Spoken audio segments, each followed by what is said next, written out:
Hello, hello, hello. What's good, everybody? Let me know if you guys can hear me. Happens every time.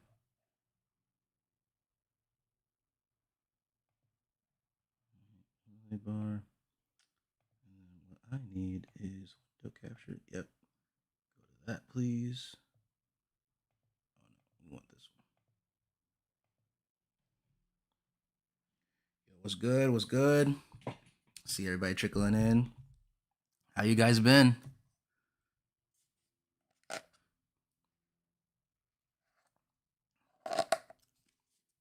What's good? Loud and clear. Perfect. Thank you, Unlimited. Perfect. JJK Modulo is ending. It is ending. It is ending, Atomic. It is ending. Gege told us from the jump that Modulo was only going to be a limited series. It was only going to be I don't know, 3 chapters. Not 3 chapters, 3 months.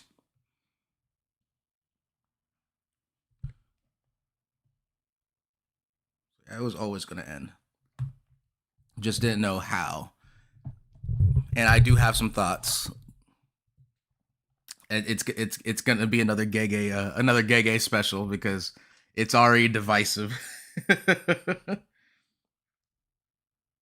hope you're having a good day. I've been having a solid day, Fatima. I hope you've all been having a good day. Uh, I've just been chill. I can't complain. You never complain about having just a chill weekend.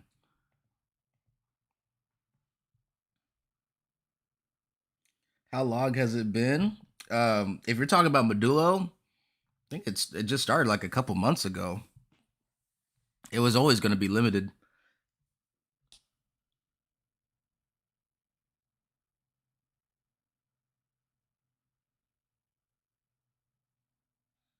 Have I?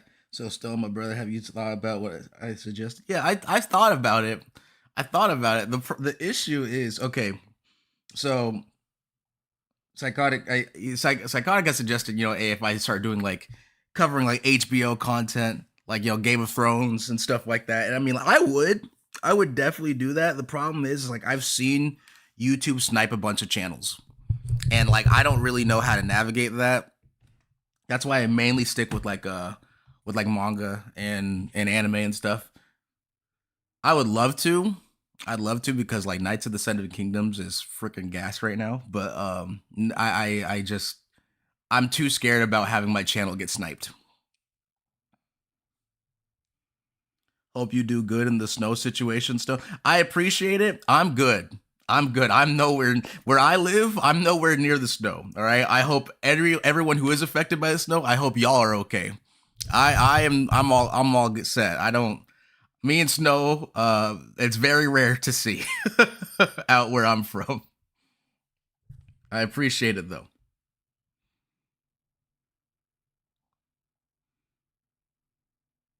Yeah. I think the Modulo stuff is good, but okay. I'm just gonna give it like a just like another minute. Let some more people trickle in, and then we need to talk about we need to talk about Loki. We need to talk about Shamrock. We need to talk about Shanks. Shanks has a lot of explaining to do. All right, or more so, not Shanks, but the Shanks agenda. The Shanks agenda has a lot of explaining to do, and we're gonna get into it. Because I live in South Africa. Good on you, dog. Yeah, I live in South Africa. I'm here in America, but let me tell y'all, like I'm nowhere near that snow. Y'all on the East Coast and in the Midwest, y'all getting hit. Y'all get hit with that snow. I think for those who don't know, with the snow situation, I believe the snows just started to like melt on the East Coast, and then I believe they're gonna get hit later this week with another set of snow, which is actually insane. I feel so sorry for y'all. Like so bad.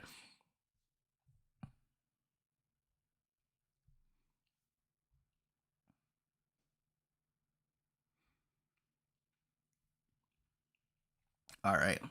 It's 11:09. We can get into it. We can get into it. Glad everyone's trickling in. But yeah, let's talk about it, man. Let's talk about what we're seeing with Loki, because this is actually disgusting. This whole thing is so disgusting. Because what do you mean? This is giant Luffy. What do you mean this is giant Luffy? I need y'all to understand that real quick. I need y'all to really, really think about that. That's giant Luffy we're seeing. Okay. And let me go to the chapter. Let me go just so we're all on the same page. I'm pretty sure it's 45, 1045.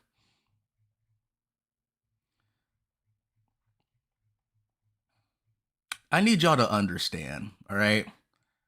Giant Luffy makes Kaido Dragon Kaido is freaking huge.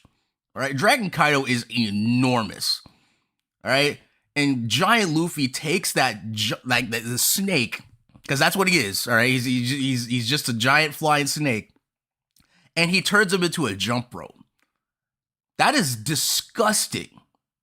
That is disgusting. All right, this is probably one of the most disrespectful things to have ever occurred in the history of One Piece. All right, and you mean to tell me Loki makes giant Luffy look like a toddler, dog? It's like if you put like a toddler, like a little kid on top of like a horse. You know, the giant difference in size. It's insane. It's insane. I'm drinking some coffee. I'm sorry. No, it's like, okay. And I've seen like a lot of downplay. I've seen a bunch of downplay on Loki because a lot of people did not invest in the agenda fast enough.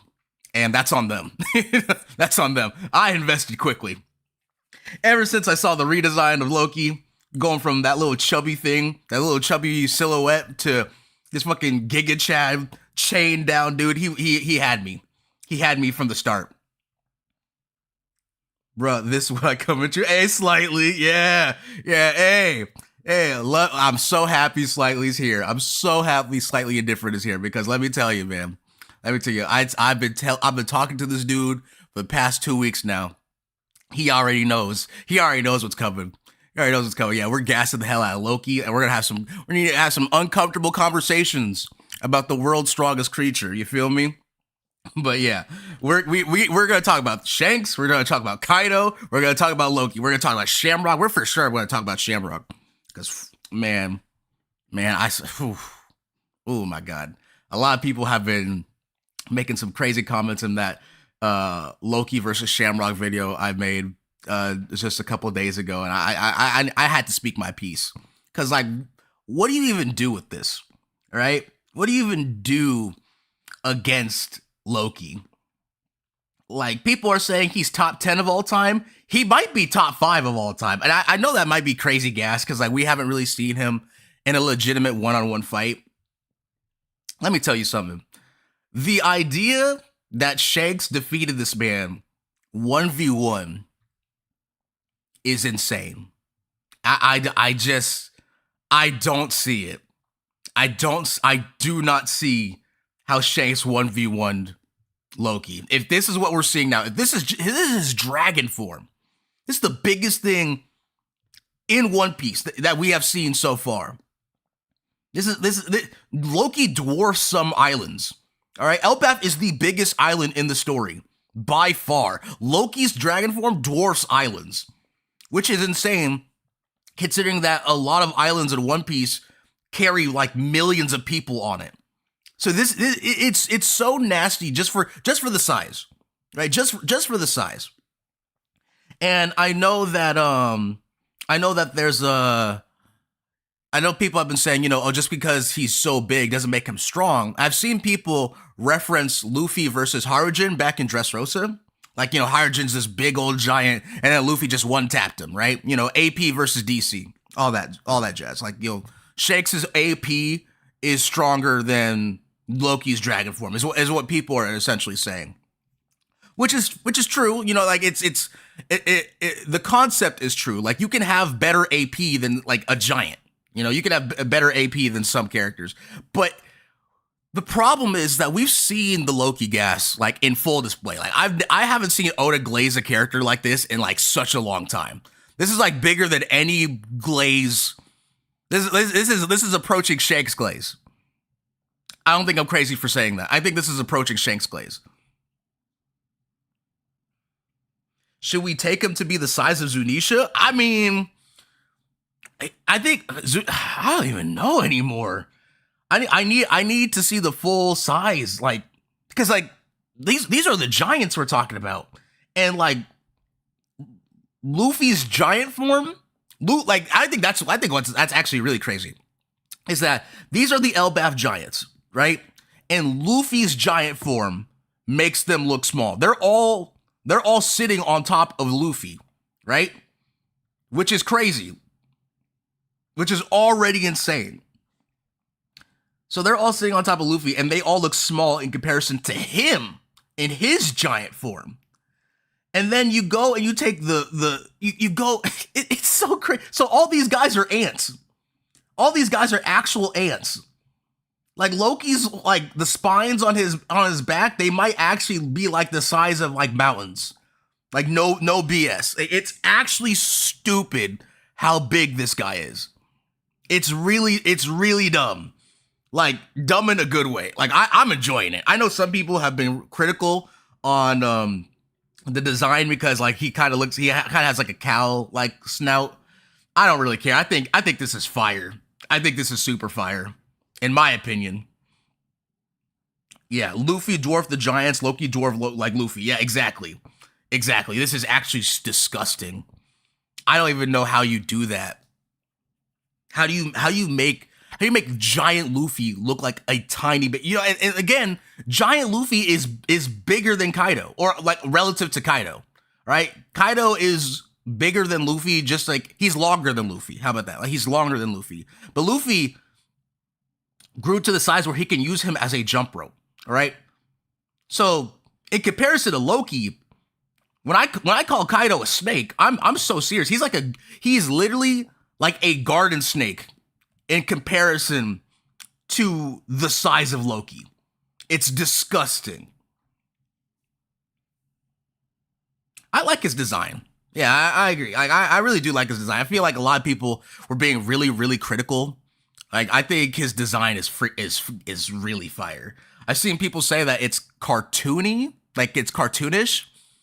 I can kind of see that, but like, in my opinion, I think because Oda came out with a statement like saying that like he was really happy that people were of the positive reception people had to Gear 5. So if you believe it's cartoony, I mean, I guess I can see it, but it may be because Oda is leaning into that kind of cartoonish style.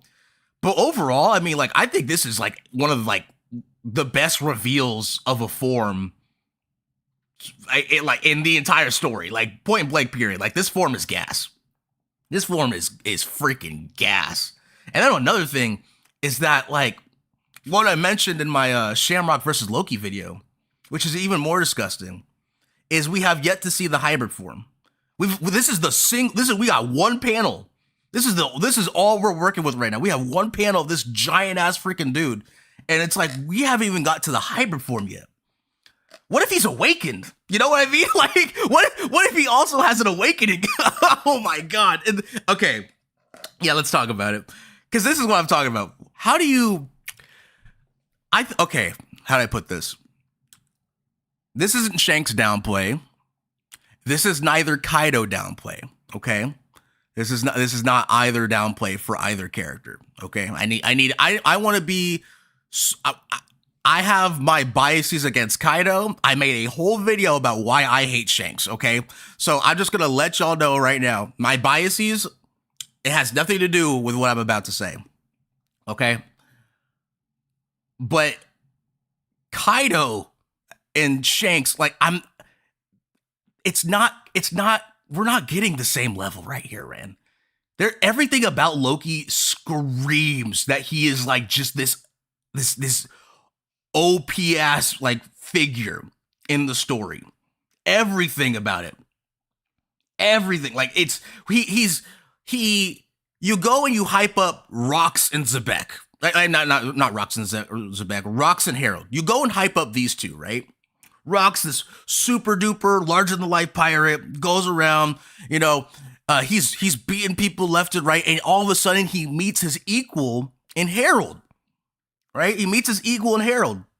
And then fast forward, they have their spat, they have their friendship breakup moment, and then, fucking Zebek dies, and Harold grows for the next 20 plus years. Harold gets stronger, right? Because you can't tell me he didn't get stronger. It literally says everyone who survived after God's Valley got stronger, or at least it says the pirates got stronger. But let's be so for real. Like, if you expect someone like Harold to have remained the same for 20 years, you're crazy, all right? I don't believe that for a second. So Harold gets stronger for 20 years after Zebek's death, and then, as we all know now, that the Depth Seal makes someone stronger, right? Emu's Depth Seal makes them actually gives them a physical boost. And you mean to tell me that Harold, with a who was already, like I said, he's stronger than when he last fought Rocks, and then you give him an Emu boost on top of that, all right? It is disgusting how strong this dude is. It is just like, we all agree. No matter what your opinion is on Harold, I hate Harold. Like, let's just be. I hate Harold. I think he's a house nigga. Like that's not here nor there for this conversation. We're power scaling right now. So Harold is like legit, like one of the strongest beings in the story, right?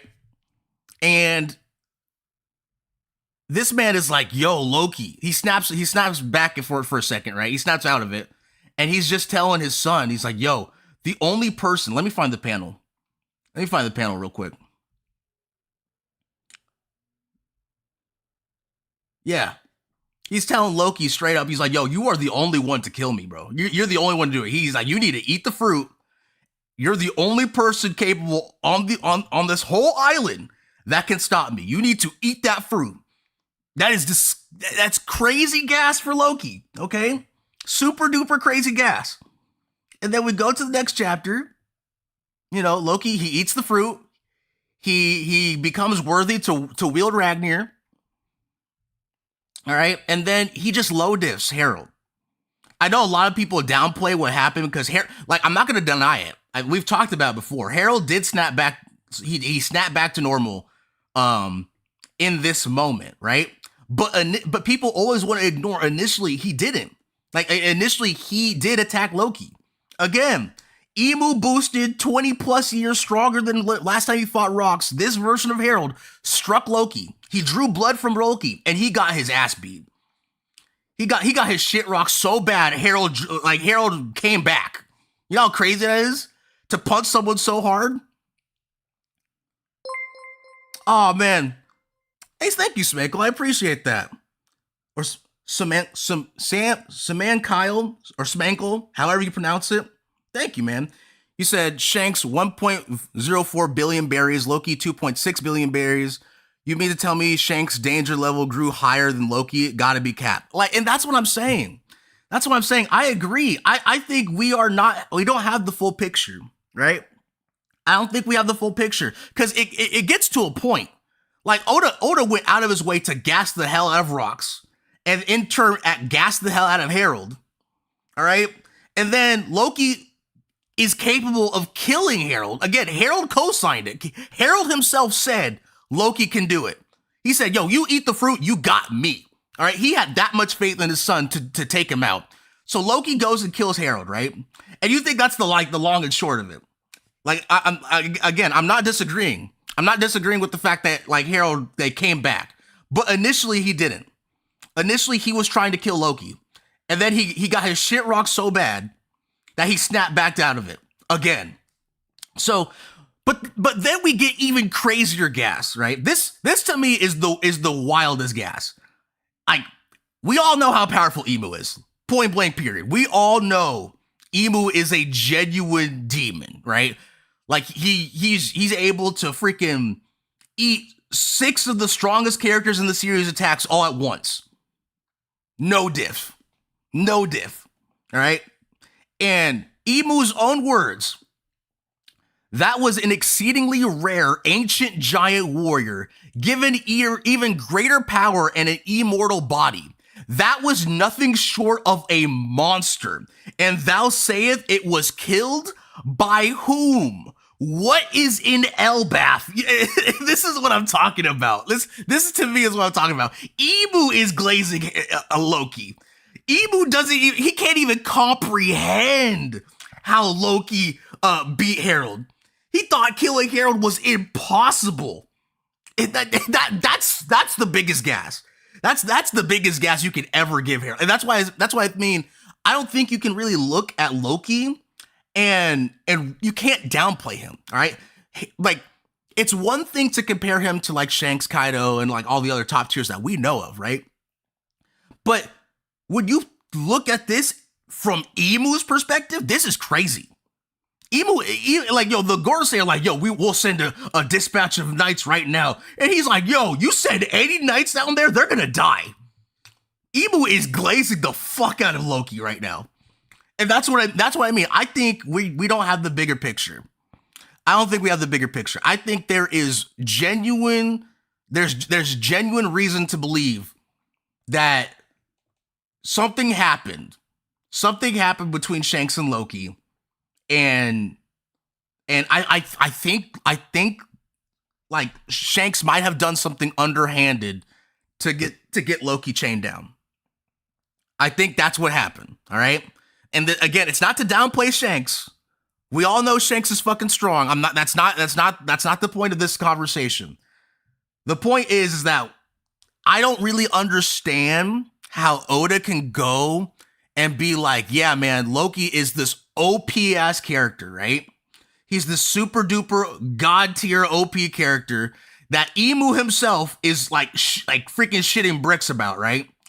He has this crazy ass dragon form. We haven't even seen the hybrid form yet. He has Conqueror's Haki strong enough to take out Harold, right? And we don't even know the full extent of his abilities, right? With his devil fruit. And then top it off, he also has Ragnir, which is one of the strongest weapons we've seen in the story. And you mean to tell me that everything that we've seen, right? Everything that we've seen with Loki and all of his scaling and what he compares to, you're telling me all that and Shanks beat this just because better hockey? I don't believe that for a second. I do not believe that shit. I'm sorry. We're missing a big puzzle piece. It seems so outrageous to be like, yeah, Shanks just overcame this guy because he just ended up getting better hockey. You know what I mean? That sounds, first of all, that's so boring. And it makes me hate hockey even more as a power system. Because it basically just becomes Dragon Ball Z. Who has the bigger power level? Like, that's really what it comes down to. And I really don't like that. Like, if you just have better hockey than your opponent, you win. And I find it very far-fetched to give Loki all this crazy gas. Like, he's getting Herald gas, he's getting Shanks gas, he's getting freaking Gabon when Gabon and Shanks were fighting Harold. Gabon is just like, yeah, man, our best bet is Loki. So like everyone's gassing up Loki, and you're telling me, yeah, man, Shanks just did it. It's just weird. Like, it's, again, I'm not trying to downplay Shanks. We all know Shanks is a top tier. Like, he's one of the strongest characters in the verse. I'm just having a hard time believing that he actually 1v1 and defeated Loki. That something smells fishy. It don't smell right. Shanks had to pay Garling for the fee. I mean, Pirate Anime to Dragon Ball Z. Like, that's exactly the topic. Like, it's feeling very Dragon Ball. Yeah, unfortunately. How does hockey suck as a power system? I think it just sucks just because, like on paper, it's a very straightforward power system, right? It's very straightforward. And I like that initially, like, it also helped when you had a devil fruit too.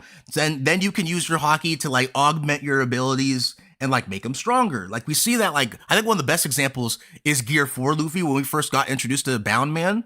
I think that was a perfect example because here, let me pull a picture of Bound Man. Because like Luffy is like using hockey to elevate him to a new level. Like he's coating his body with like the hockey, and it's also like helping him like gain this. He gets like an increase to his elasticity, which I thought was like really cool, like of a concept. I thought that those were all fine, but then it's just becoming who has better hockey. It's that's what it's boiling down to. It doesn't matter your Del fruit abilities. It's really unfortunate that Del fruit abilities are becoming less and less important. It's really about who has the better hockey. And what sucks about that is like it's not like you can just have Conqueror's hockey. It's you can't you have to be born with the Conqueror's hockey. So then it becomes even more selective. And then it's like it doesn't matter that you have one of the strongest abilities in the verse. It doesn't matter that you have one of the strongest weapons in the verse. It doesn't matter that you have a crazy cracked hybrid form. It doesn't matter that you also have like really powerful Conqueror's hockey. Why? Just because my Conqueror's hockey is better than yours. You know what I mean? Like that's so boring. That is so boring. Just to boil everything down to who has better Conqueror's hockey. I don't like it personally. I know some people do. And you know what? You know that's your personal choice. My preference is I like the variations. I like how One Piece battles it really does hinge on like the other person's abilities like in their loadout. Hockey's just too simple as a power system. I guess admitting that someone else is stronger than you isn't an L. I mean, I don't think it's an L per se. Here's the thing, right? If Shanks is stronger than Loki, right? If it gets revealed that like Shanks actually 1v1 Loki, that's just a fact that we're gonna have to accept. If that's really what went down between these two, and Shanks overcame this thing, hybrid form, crazy. We still don't know the full capabilities of the dragon form. This is a mythical fruit, so it's not just a basic dragon. All right, this is a mythical fruit that's coveted by the people of Elbaf. The people of Elbaf consider this like a legendary item for the culture of Elbaf. So let's just take that in for a second. So this is a mythical fruit. Loki has advanced Conqueror's hockey, one of the strongest advanced Conqueror's hockey we've seen. We haven't seen the hyper form, we haven't seen the full abilities, and you're telling me like Shanks just did that with better hockey. I don't like it.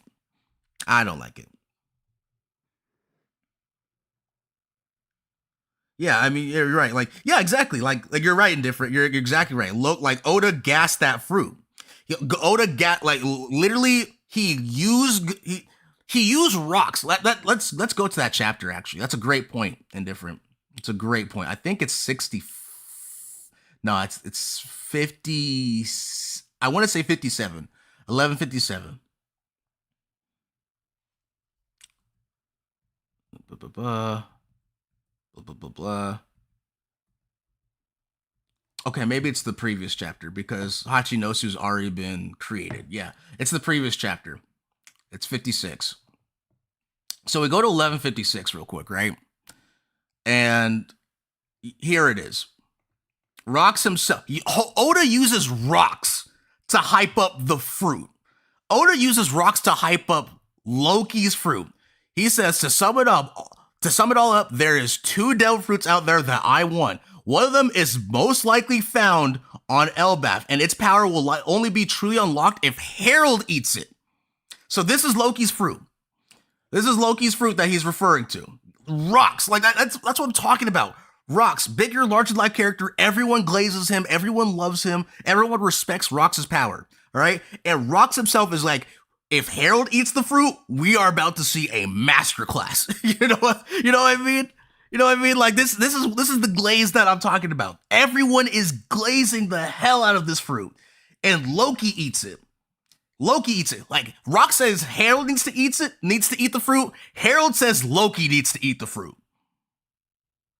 You understand what I mean? There's a clear difference. It's just so weird that I don't know, man. I don't personally understand how we get all this gas about this fruit, this power. We see the scaling between Herald and Loki and all this stuff, and it's just like, yeah, man, Shanks did that with just better hockey, even though he wasn't displaying that hockey before. Obviously, Shanks got stronger. I'm not saying he didn't get stronger, but you know, it's just hard. It's just hard to comprehend that. If Shanks actually beats Loki in a 1v1, he bare minimum goes extreme diff with Prime Roger. I agree. I agree with that, Capybara. 100%. 110% I agree with that. If this is what we're seeing, right? If Shanks actually beat this thing, his hybrid form, every Ragnar, everything. If he overcame all of it just because he has better hockey, yeah, Shanks is that guy, and also Mihawk upscale. It's 100% Mihawk upscale. Ancient Giants got to be the only ones who can use the power successfully. Yeah, man. And that's another thing. What page is it? Is it 40? Is it the mural? Is the mural 1140 or maybe 1141? And older women. No, it's got to be here. I know it's got to be here. I'll just pull it up. Elbaf mural. That's another thing. That's another thing with the whole mural and everything that we're seeing. That's another thing, all right? This dragon right here is clearly Loki. It's clearly Loki, all right? Or whoever possessed the whatever ancient giant possessed the fruit back then. But, this is clearly Loki. All right? I think we can all agree. 1138, thank you. Thank you, guys. I see it now. But I pulled it up already. But yeah, this is clearly Loki. All right. I don't think there's really much, it's pretty blatant that this dragon thing is Loki. Okay. And you mean to tell me whatever the hell this giant serpent thing is, all right, this I don't know if this is the world serpent. I don't know if this is something Emu possesses. I don't know, but it's having an equal fire-breathing clash with this giant thing. Okay? It's so nuts. Like, there's so much glaze for Loki right now. And it's just so hard for me to accept the fact that, like, oh, it's just because Shanks won. Something don't smell right. And I need to see the full context of the fight. I need to see how it happened. Because I just have a very hard time believing that, like, he just beat him at this rate. I just don't see it. Shamrock versus Loki, by the way, I have to disagree with you, Naj. I have to disagree with you. Heavily disagree with you. I'm sorry, brother. Sorry, I'm going to have to heavily disagree with you on that one. Shamrock's not touching Loki right now. Shamrock's not touching Loki, okay? All right, well, first of all, let's get one thing straight, all right? Can we all agree that Shamrock Fingerlin is not on the same level as his brother? What's good, Lucy? What's good? Hope you're doing all right. And be safe out there on the East Coast, man. I know. I heard you're all about to get hit with another snowstorm, so please be safe. But yeah, for Shamrock versus Loki, let's just really agree. Can we all agree that Shamrock is not on the same level as Shanks? Can we all agree Shamrock is not on the same level as Shanks? There is nothing at all that would convince me that Shamrock is on the same level as Shanks. There's nothing at all that makes me believe that, because I need y'all to understand. Like when in my recent video, like I said, in Loki versus with Shamrock, the difference between Shanks and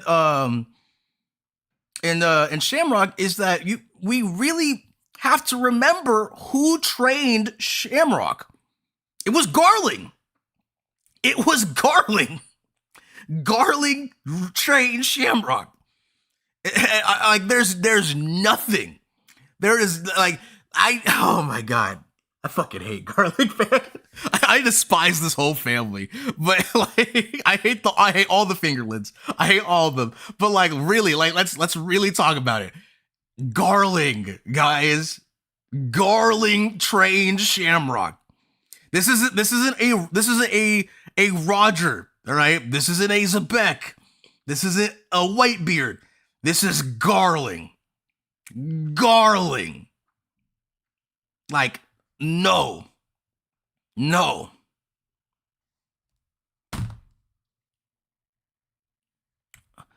But what if Garling locked in after God's Valley? Locked in with what? Bro couldn't even bring his own son back. You know what I mean? Like, what did he lock in for? Gabon is literally like, lol, hey, yeah, I remember that. That was some good times. Good times, man. The fucking... Let me go to the chapter. I think it was 69. 1169. Gavon is like, yeah, man, them Holy Knights, they've been trying to get you for years, but we kept beating their ass. Like, no, man. What are we on? Wait, is it 70? It was 70.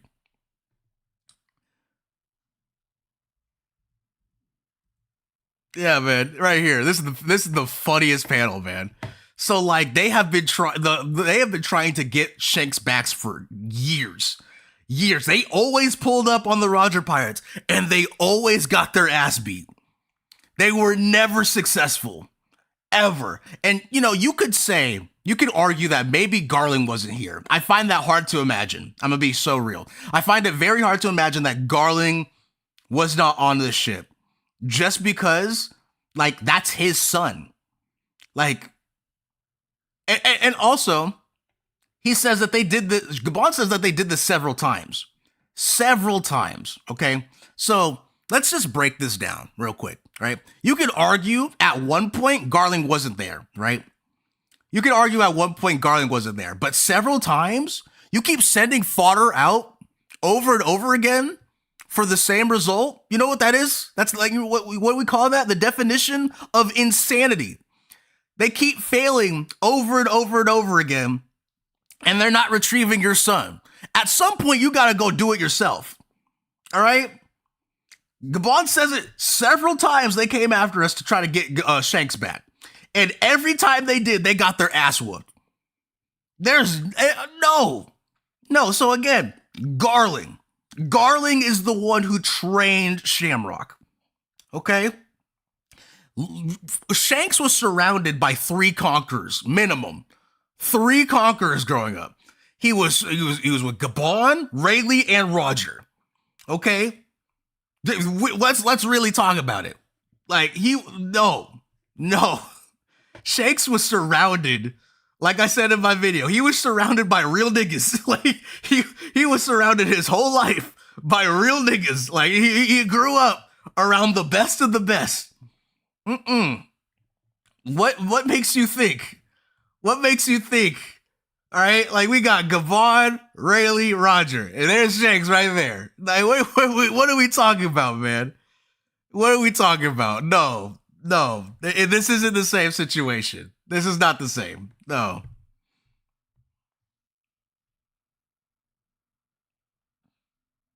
You forgot Odin too. Exact 4. You're again indifferent. You're right. 4. He traveled with Odin for a year. You're exactly right. He was surrounded by 4 conquerors. What are we talking about? What are we talking about? Like what do you mean? Garling is strong. There is a reason for his strength. I love that. That might be one of the most evilest like SBSs Oda's ever wrote, bro. Hey, that might be one of the most evilest SBSs he's ever wrote because a lot of Garling fans were banking on that one. They were banking on that one so hard. They were like, yo, Garling is strong. Oda says it. Garling's strong. And then we see what happens on God's Valley. He doesn't hold a candle to none of these guys at all. None of them. And again, they went after Shanks. They tried to go after Shanks for years, and every time they got their ass whooped. What are we talking about? So like when people are trying to gas up Shamrock, I don't believe it. I don't give a fuck if he's on that final saga panel. That's all that panel is just gassing up people who are going to play a role in the final saga, right? They're going to play a big role into like who finds the One Piece, right? I don't give a fuck about this.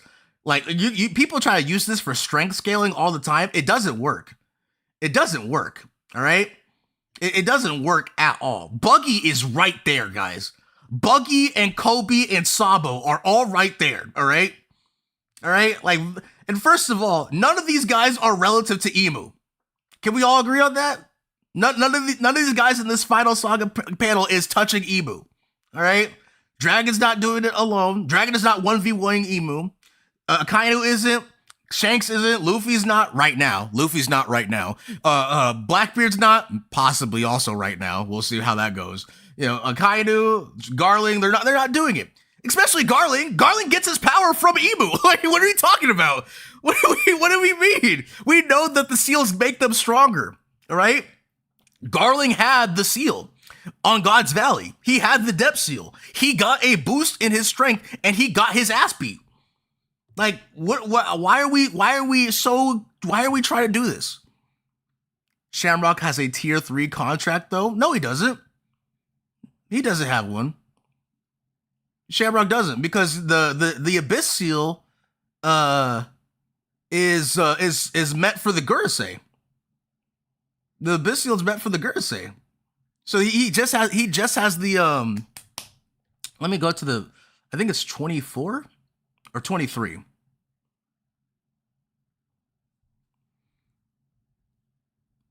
Let's go to this one. This was a funny ass chapter too, because even the Gurusei were like, "Who the fuck is you, man?" The Gurusei were like, "Who is you strutting in here like this, bro? You are not like that." Just to find out that Emu made him a Gurusei also. That shit was funny, man. No, they were like, "Yo, who is this nigga?" They were like, "What orders from who?" He's like, "Who are you, bro? Where is your proper deference, Garling?" Like, they're like, "Know your place." All these guys are like, "Who the fuck is this guy?" They're like, "Who are you talking to?" Like, Garling came and strutting in, talking all heavy and stuff, just to find out Emu made him a Gurusei. They weren't aware of that. He took Saturn's place. So no, the Abyss seal is the depth seal is for the Holy Knights, and the Abyss seal is for the Gurusei. So he only has the second, he only had the second tier up until now. Now, as an old man, he finally gets to have the third tier. All right. So we don't know how strong Garling is right now. I'll admit that. I still think he's a bum, but I'll admit that we don't know how strong Garling is currently. But beforehand, he wasn't touching these guys. He literally was not touching the Roger Pirates. Like, he's like, Gabon is smiling ear to ear, talking about he's enjoying the memory of whooping the Holy Knights' ass. He wasn't like that. And so when we go back to Shamrock, like again, I can't believe it. I cannot believe for a second that he was moving like this. I can't imagine it for a second.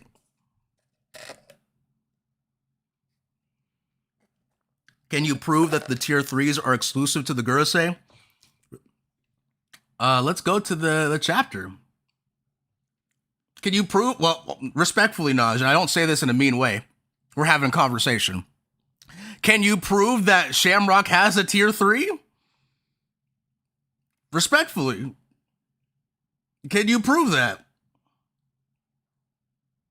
Let's go to the chapter where they explain it. We're going to go, I believe it's 1168. I believe it is. I could be wrong, but I believe it is. Blah, blah, blah, blah. Blah, blah, blah, blah, blah, blah, blah, blah.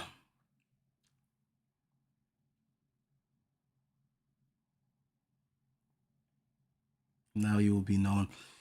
Maybe it was the previous chapter.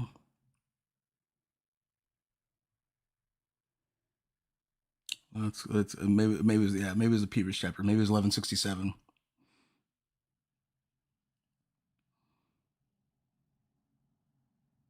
He has a tier 3 because Cerberus isn't a fruit; it is a demon form. I don't believe that, to be honest.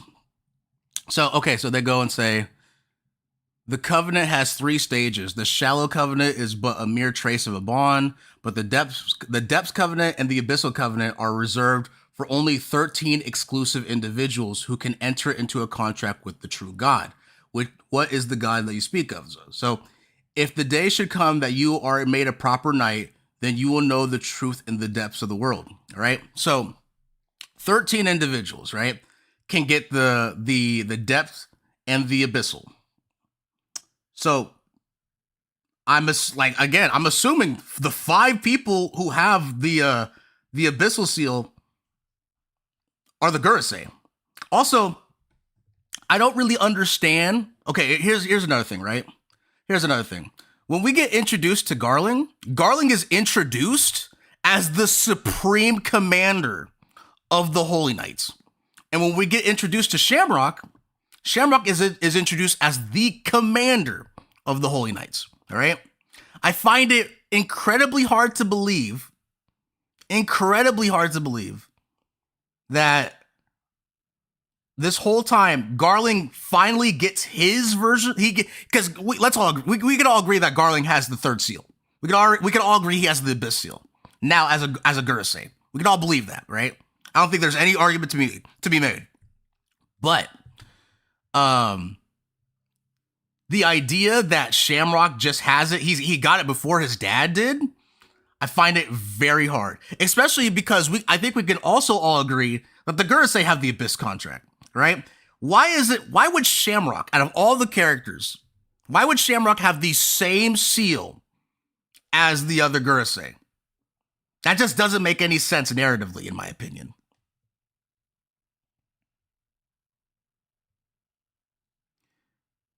I feel like you might be banking on it too hard with Cerberus. I think you might be banking on it too hard with Cerberus. I'm not gonna hold you. Because first of all, we don't even know the full extent of the emu powers, all right? We don't understand the full extent of that.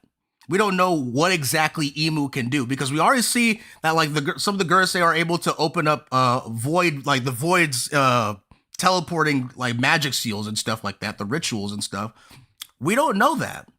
I just don't believe that Shamrock has it. And I don't believe Cerberus is the reason why. Also, like, I think it would be really stupid if Cerberus because it's the seal placed on one's body, right? And so Cerberus having the seal, but not Shamrock himself. Like, the sword was given the 3rd seal, but not Shamrock. Because it's not flowing out of Shamrock's body. It's all coming through via the sword. I don't know about that. I don't know about that, Naj. Respectfully, bro. I don't know. I'm not sure. We gotta wait and see on that. But I don't believe, based on the current information, I don't believe he does have it. I believe he only has the tier 2. Shamrock is Katakuri level. Whoa. I wouldn't go that far. I wouldn't go that far. I listen. I think Shamrock is a strong opponent. I just don't think he's I don't think he's on that level. I just don't think he's on Shanks's level. I don't think he's up there. Nothing tells me he's up there with his brother. All right. Shanks has a resume, at least, right? Shanks has fought Oldbeard. He's clashed with Oldbeard. He didn't really fight him like that, but he's well, I mean, technically he did. He's considered an enemy and all that, but he's clashed with Oldbeard, right? He got his ass whooped by Blackbeard. He's fought Mihawk a bunch of times, right? There's some, he has a little bit of resume to him, right? And again, everything we're going off of is Shamrock, right? And here's the thing, right? These guys don't even respect the people who live at sea. Shamrock himself is just like, yeah, man, my brother, it seems like he only likes to be here with the filth of the world, right? So it's like, why would they go seeking help from other people? Why would they go train with other people? Like they all view them as lesser. They all view them as lesser. So like, I don't really see why, like, you know, Shamrock would ever have, like, what in Mary Joa would give him the same kind of scaling that Shanks would have. Shanks has clashed with Kaido, Oldbeard, Mihawk, Blackbeard, like, you know, like all these characters I just listed have like resumes to their name. What does Shamrock have? The only thing Shamrock has is that he has the emu buff. He has bare minimum, since we're having a conversation about it, he has bare minimum the tier 2 seal, because he is the commander of the Holy Knights. And he has his daddy's training, which, according to Gabon, is not anything to really worry about. I want to see where Shamrock ranks Cole on this list. Cole has that nigga high, bro. Lucy, Cole 100% has him high. Why? It's because of the Shanks tax. It's because of the Shanks tax. But like that's the thing that I don't really understand. I don't understand. Like Garling himself proved, right, that just because you are blood does not necessarily mean you are on the same level. I just don't understand how people can look at what Zebek did to him and be like, yeah, man, he also has that Shanks tax. No, he doesn't, bro. No, the fuck he doesn't. This fraud does not have it, bro. He is not like that. He is not like that at all. He jumped Zebek with another Holy Knight and a bunch of demons. They got bodied. They got ragdolled. Baby shakes. You know what I mean? Like, what are we talking about? No. Garling is not like that. He is not like that in no capacity. And this is the same guy, the same person who was just like, yeah, man, I raised my son Shamrock. That's who I'm supposed to believe made him stronger. Again, we see who raised Shanks. We see big man right here, big man Roger, big man Rayleigh, big man Gabon. We see all these guys. Gabon's like, yeah, they ain't nothing to sneeze at, bro. Gabon's like, yeah, it really ain't nothing like that. I enjoyed whooping their asses. And then the craziest part, it by far, is Gabon saying he doesn't remember if any of these guys had Conquerors hockey. Or where exactly did he say that? It was right. You were the one that taught me, blah, blah, blah, blah. Okay. Yeah, right here. He's not used to it. He, like, Shanks is asking, yo, how do we even beat this guy? He's like, he's got Supreme King hockey too. That's a first. You know what I mean? You know, he's saying that, like, he's never came across a Holy Knight that had Conquerors hockey. Now, listen. Like I said, at some point, you got to go do it yourself. You see your boys getting your butt whooped all the time. You are the commander, right? You're commander of the Holy Knight. At some point, you got to go do it yourself. That's your son. So this is doubly bad for Garling, by the way. This is supreme slander. Because if he went there himself, if Garling went there himself, he constantly got his ass beat by the Roger Pirates. If he didn't, then he's a genuine coward. He is a legit coward. That is your son. And you're telling me you left the responsibility of getting your son back to some randoms. You didn't even have the decency all these years to pull up yourself? Nah, son. Nah, son. Like, I can't respect it. I can't respect it. Everything about Shamrock is literally just, it's Garling. It's an extension of Garling. I can't respect it. I can't. Cole got Garling above Kuzan, Shamrock, and Shamrock above Fujitora. Disgusting. Absolutely disgusting. My goat would tear this man to shreds. I'm telling you right now, I can't see it.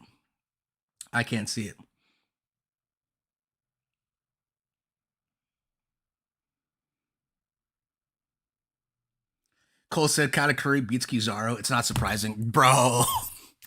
That's got to be one of the craziest videos he made. Okay, so let's be clear. He made that video long before we saw Kizaru and Egghead, right?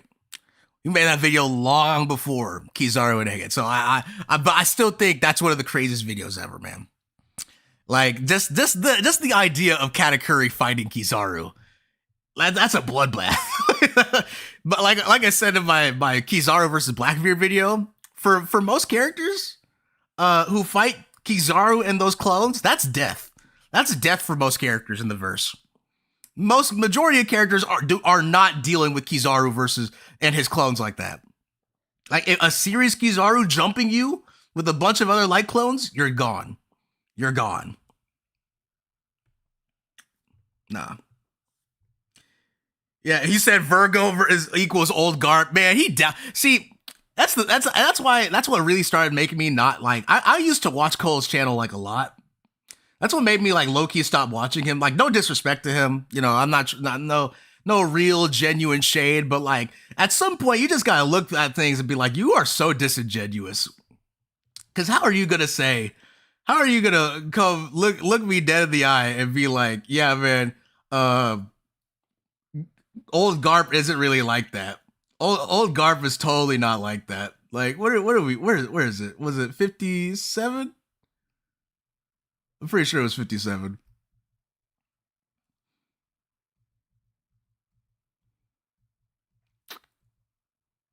Or maybe it was 50, maybe 54 or 55.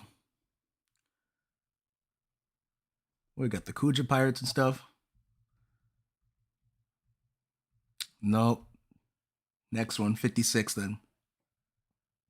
How are you going to look at Garp, right? If there's any character who got like the most gas in God's Valley, it's Garp. It's Garp. It's Garp by like leaps and bounds. It's Garp. Garp got the most gas out of any character in God's Valley for like the initial conflict. And the reason why he got the most gas is because a bunch of Garp down players had to just eat this. Like, and this is what I mean. Don't do this, guys. Do not downplay a character that's been like hyped up to Kingdom Come. Don't do that, because you're only gonna make it worse for yourself. The Garp downplay was rampant because people did not like the idea of a Marine being on the same level as the Pirate King. A lot of people who don't like the Marines hated the idea that there was possibly a Marine that could give Roger an extreme diff fight. They just couldn't fathom it. And Garp is being put in the same realm. Roger, Garp, and Rox. He's been put in the same realm as Garp, as Rox and Roger by the narrator. Oda is basically giving Garp this fucking stamp, bro. You gotta can't look at that, right? You kinda can't look at that and be like, oh yeah, man. Garp is weak. That's such a stupid take, man. I never understood the Garp downplay. Like it's dumb. It's super dumb.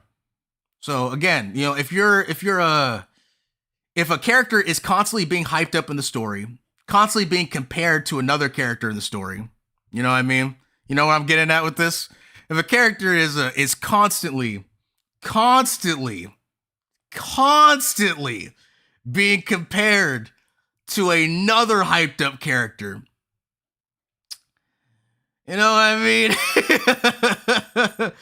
If a character is constantly getting hyped up to Kingdom Come, you know, and that character hasn't had an opportunity to really pop off, don't do that. Don't do that. Don't downplay the character. It's not gonna end well for you. It's not gonna end well for you. Don't do it. You probably shouldn't. If a character is if Garp constantly being compared to Roger, right? Constantly getting compared to Roger. Oh man. This guy's constantly compared to the Pirate King himself. You know, and people just downplaying him left and right until they all have to shut up. They have to shut up when Oda actually shows it off. Don't do it. Don't do it. Don't do it, guys. It's not going to end well. It's just a matter of patience. It's a matter of patience because One Piece is a long story with very inconsistent pacing. All right? Don't do it.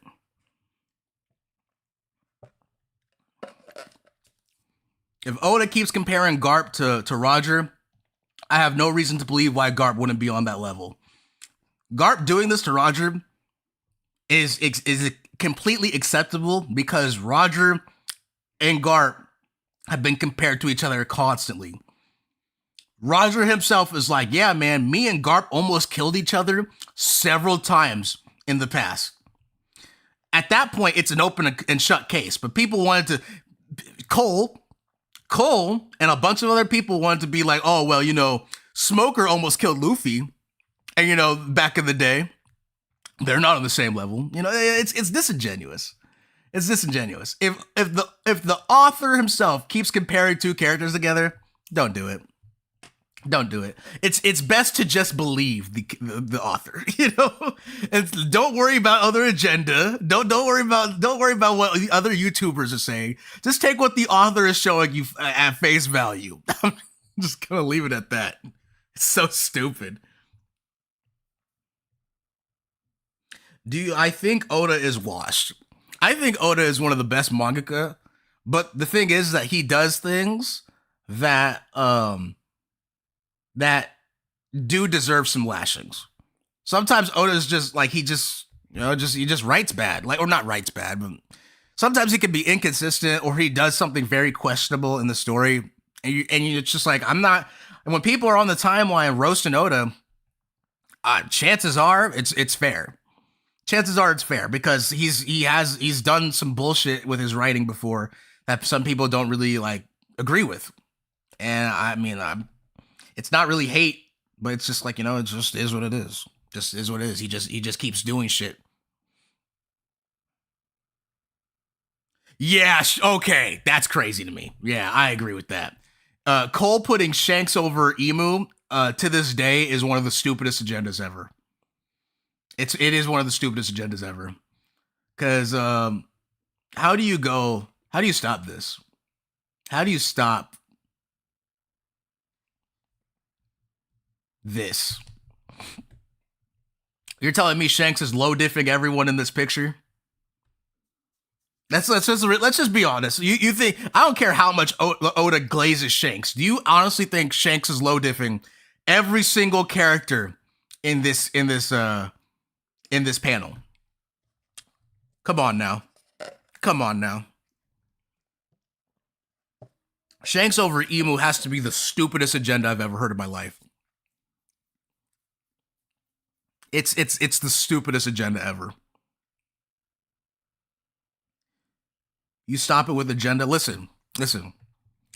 We have to like that's just agenda, man. It's just agenda. Tiberius. Shout out to Tiberius. For those who don't know, please subscribe to Tiberius. So you see him in the channel right here.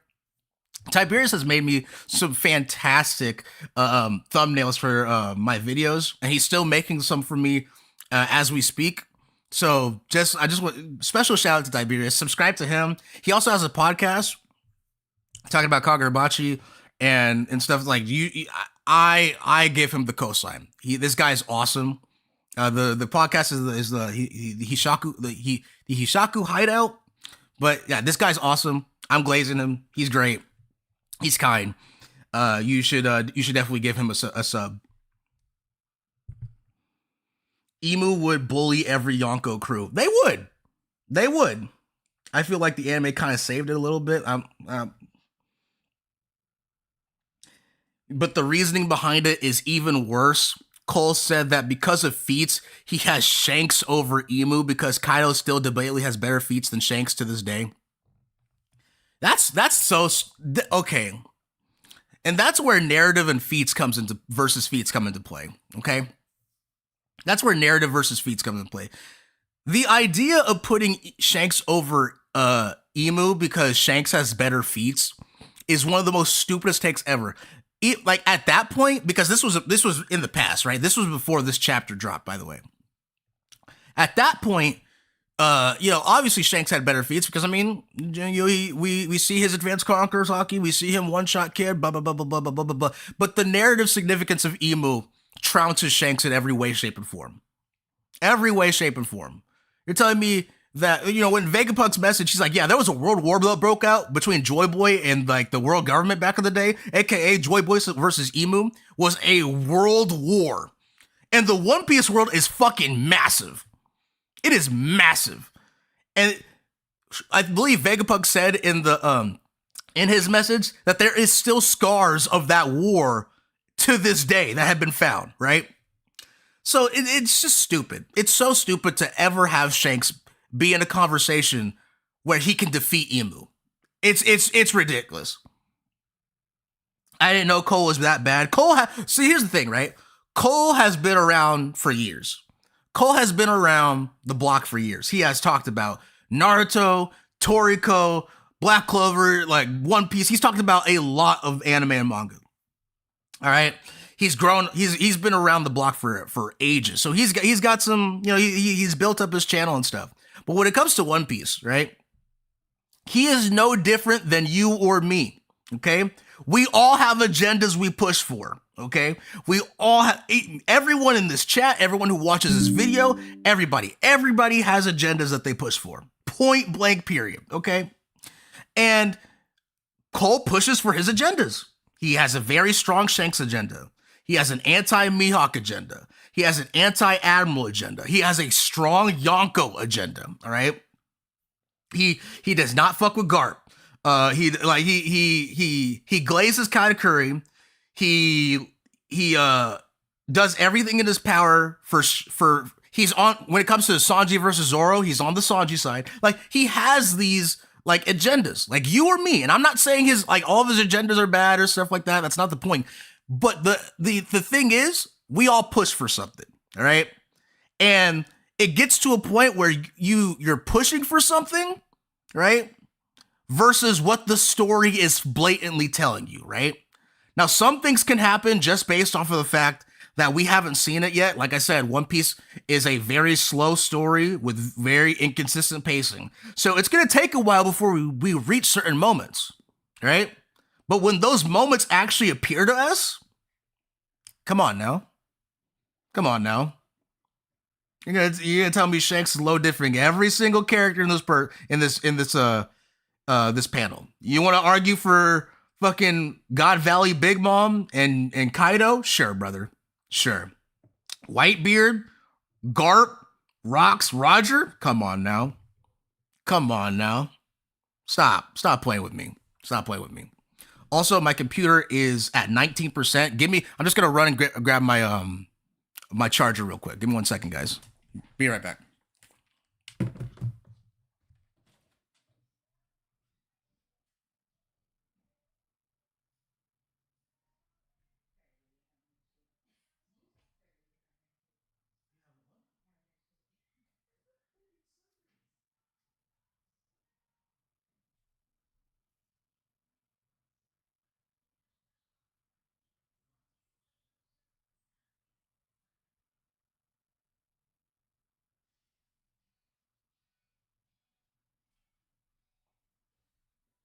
I'm back. I'm just hooking up my charger. Okay. Okie dokie. But yeah, it's stupid. It's stupid. Cole has a lot of agendas, right? And here's the thing. Like I said, it's no different from you and me. Everyone's got agendas. Jay has agendas. Brago has agendas. Fucking Morge, every One Piece tuber, everyone does it. Anyone who talks about One Piece has an agenda. And if they say they don't have an agenda, they're fucking lying through their teeth. Everyone's got it, all right? But you just gotta accept the fact that like when it's time for Oda to actually show the character, you gotta just hold the L. like I said it in my Shanks versus Mihawk video, right? If Oda shows me in the future that Shanks is head and shoulders above Mihawk, I just gotta hold that shit. Because I believe Mihawk is over Shanks. I believe Mihawk is over Shanks 100%. But I'm not gonna be like, oh, I'm not gonna keep downplaying him. I'm not gonna make excuses, right? If Oda says that this is what Oda has showed us narratively.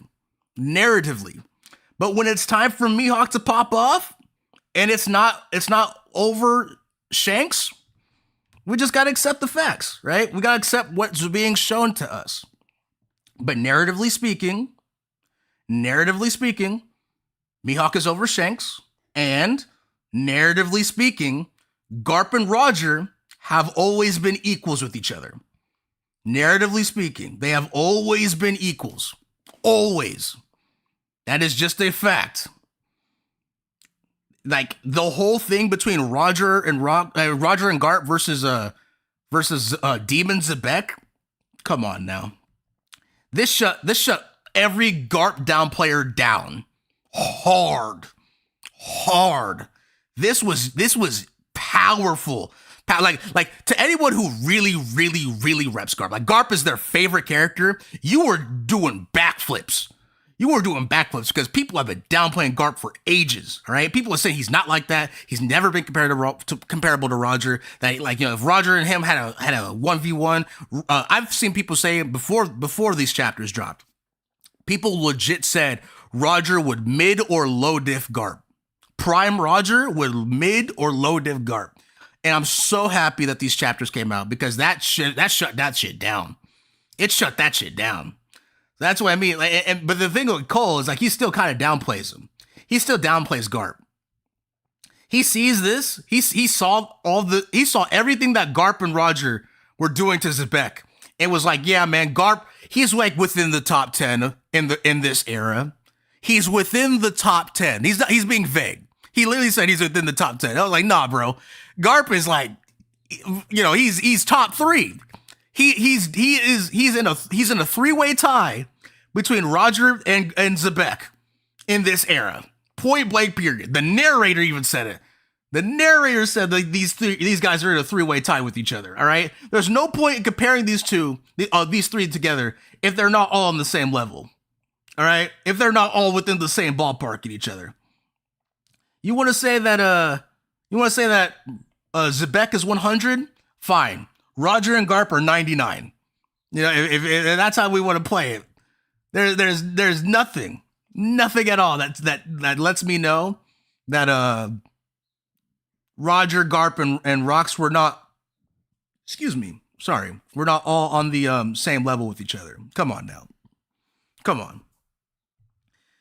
Garp never fought Rox. He never fought him, but he had full intention of capturing Rox.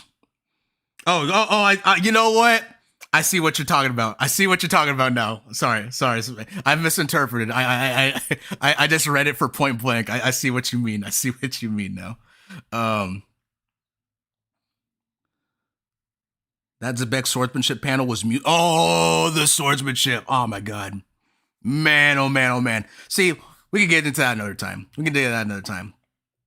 Okay, so we went from Zebek, Emu, Loki. Sorry, we've bounced all over the place because we still got to talk about Modulo because I'm only keeping this at a 2-hour stream because I have someplace to be in like 40 minutes. So you guys had me for 40 more minutes. We still have to talk about Modulo, but just to wrap up the One Piece stuff, we might be able to come back. But yeah, just to wrap things up, it's very hard to look at Loki and be like he's not that guy. It's very hard to look at Loki. A lot of people want to be like, oh, well, a lot of Luffy fans, a lot of diehard Luffy fans do not like the idea of Loki being stronger than Luffy. Let me tell you guys, Luffy isn't a finished product, okay? He's not a finished product, all right? You just got to hold it. Luffy is not top 1 in the verse. He's not top 1 if he had endless stamina, you know, like they want the agenda that some Luffy fans want to push. He's not a finished product right now. What the Luffy we're seeing right now isn't his strongest. It's not his strongest version. So I have no issue with Loki currently being stronger than Luffy. Zero issue. A lot of people say, oh, do you think Luffy would invite somebody on his crew if they were weaker than him? First of all, when Luffy invited Loki onto his crew, he didn't know what Loki was capable of. Loki was still in the chains. Like, what are we talking about, man? What are we talking about?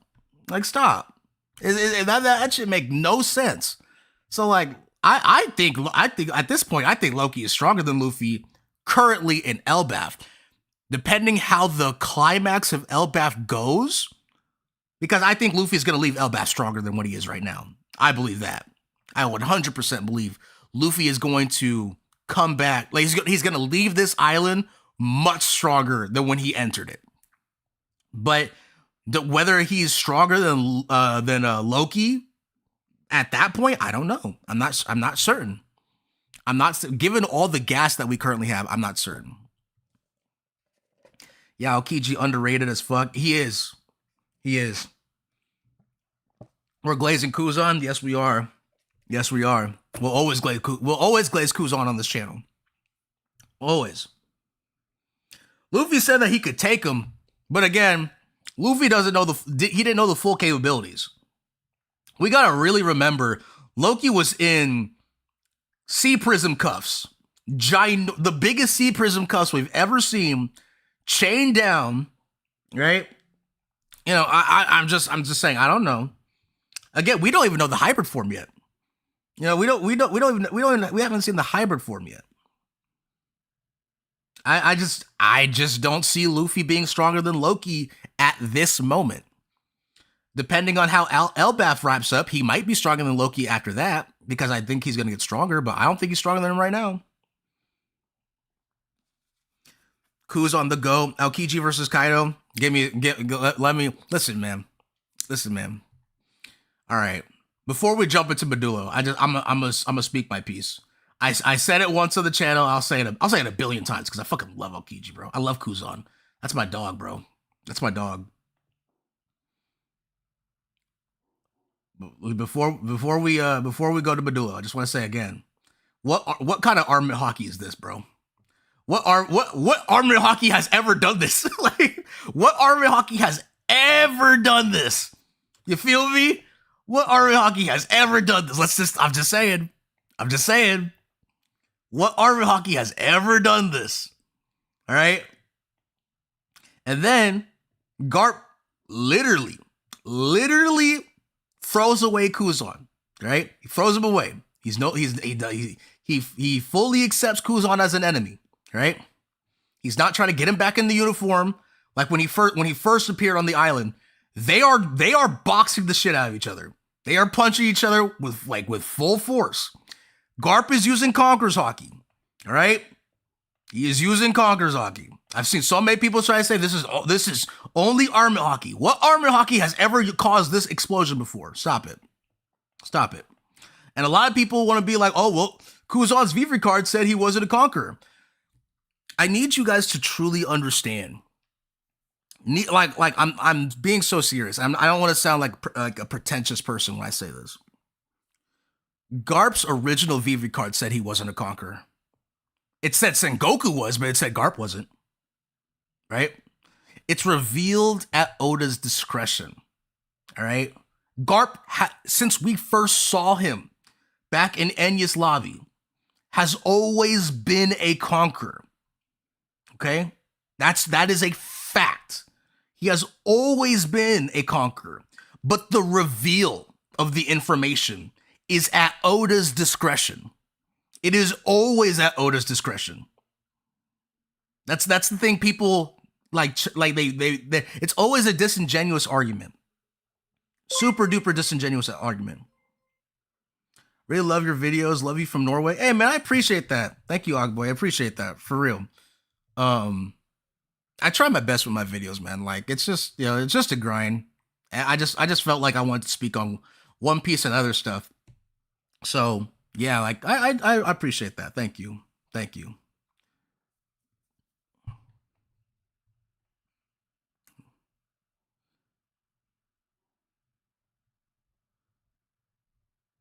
Okay.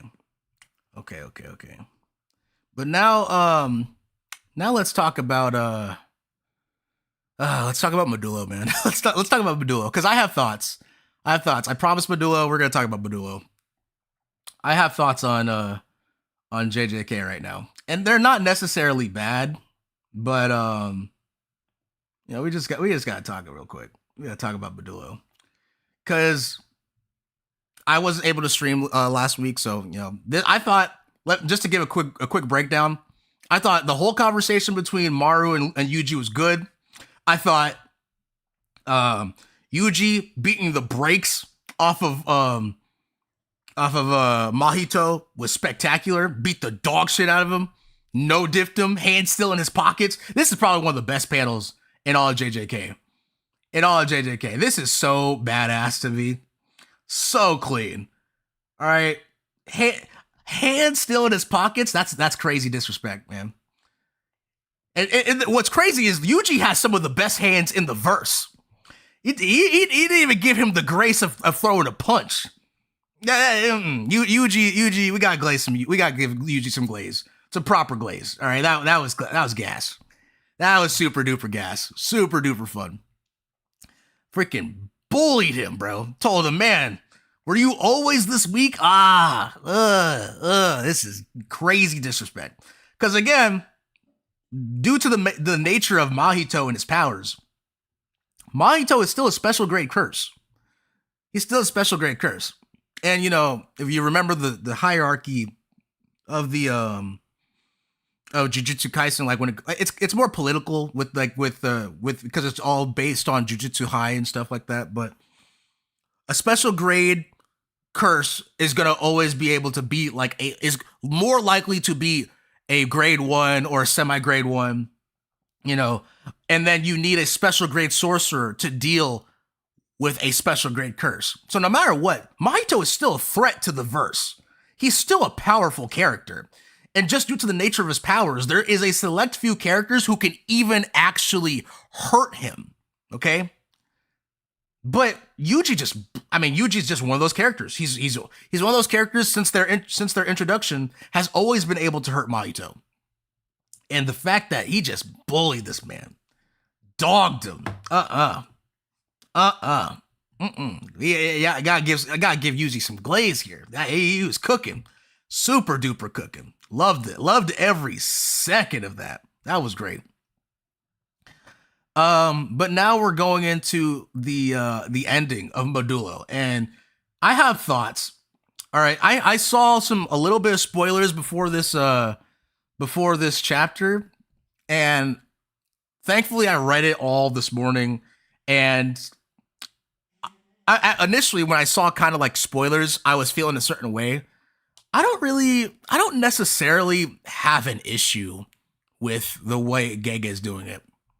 I don't have an issue with Gege essentially removing cursed spirits and all that and cursed energy from the story. He always, Gege always said that he was gonna wrap this shit up. Gege from the start of Modulo announced that it was going to be a limited time series and he was gonna wrap it up. So if this is how Jujutsu Kaisen ends, I know a lot of people are saying this is like a Mickey Mouse ending. I don't really think so. I think it's given the circumstances of all these characters coming together and all their histories and stuff like that, and it all boils down to Cross's ability. Cross and Mahito's ability. They're using Yuta's cursed energy from the ring. They're using Mahito's idol transfiguration. They're using Yuki and Geto's conversation. Everything kind of wraps in on itself. So I don't necessarily think it's bad. I know probably a lot of people wanted it to be like a big fight, like a big super duper massive climax to the story. I just don't really see how that's gonna resolve anything. I don't think that's the way. I can understand from an action perspective. I can understand how this ending is gonna seem underwhelming, because unfortunately, we are not getting. We've been robbed. We've been robbed of the conclusion between Deborah versus versus Maharaga. We're never getting that. That fight actually got canceled. The fight got canceled at the height of its of the fight. It got canceled. So if you're mad at Gege for that, I'm not mad at you for that, because I wanted to see how that fight was going to end. Whether Maharaga won or lost, I wanted to see how that fight ended. Like Maharaga adapting to someone's very existence, that's tough. That's tough. That's so tough to me. So if you're upset that you're not going to see the ending of that fight, I'm right there with you. But given how Gege wrote the Sumerians and the Jujutsu Society and everything like that, if we go back to Maru and his conversation with Tsurugi, this was never really going to end with like a ginormous race war, essentially. Because essentially, if people wanted the action route, that's what it was going to boil down into. A race war between Jujutsu sorcerers and the Sumerians. And just given the conversation Tsurugi and Maru had, they weren't going to go that route. It was never going to happen. It was two cultures clashing against each other, but they both want to live together, but there's differences. There's differences that they can't overcome. So like, how do you come together and have an honest conversation with each other about what to do? That's how conflict is formed. So I'm not really upset with the way the story is ending. Gege going this route where, you know, they're removing cursed energy from everybody, and they're basically trying to limit the amount of cursed spirits that are going to appear in the world, all this stuff. I don't think it's bad. I can understand, like I said, I can understand from an actions perspective, hype moments and aura. I can understand how people felt like they got robbed. But like, I feel like just by the nature of the Sumerians and the Jujutsu sorcerers going back and forth with each other, it was never gonna really end in a race war. That's what people really wanted. That's essentially what people wanted, was a race war, which Gege wasn't gonna do. Gege was not gonna about to. He wasn't, just based off the character writing, he was never gonna do this. So, yeah. Sorry, like, it's just how it is. Let me read some stuff. I want Toto to come back as well as Megumi. Well, Megumi's dead. Toto might be still alive. Actually, no, Toto is alive because he's the one that told Yuji what was happening right now. So Toto is alive. We know that. But Megumi's dead. Megumi's dead because of Yuka. There, you don't both get 10 shadow abilities. You got to be born with it. So like, I don't know. I'm pretty sure Megumi's dead just because Yuta's alive. Yuka's here. Like, can you imagine two people with like the 10 shadows living like at the same time? Like, I don't think so. I think it's the same thing. Like I can't remember if that was officially stated, but I believe it's like the same thing with like the 6 eyes. Like, only one person can be alive with the 6 eyes at a time. The ending was good. I just need to see more characters. I agree. They went World War III Electric Boogaloo. Yeah, that's what I mean. Like, that's essentially what, like, that's what you guys, not anyone specifically, but it's like, that's what it would have boiled down to, was a race war. Right? That's essentially the whole point with Tsurugi and Tsurugi fighting Maru. This whole damn it, I clicked on the wrong one.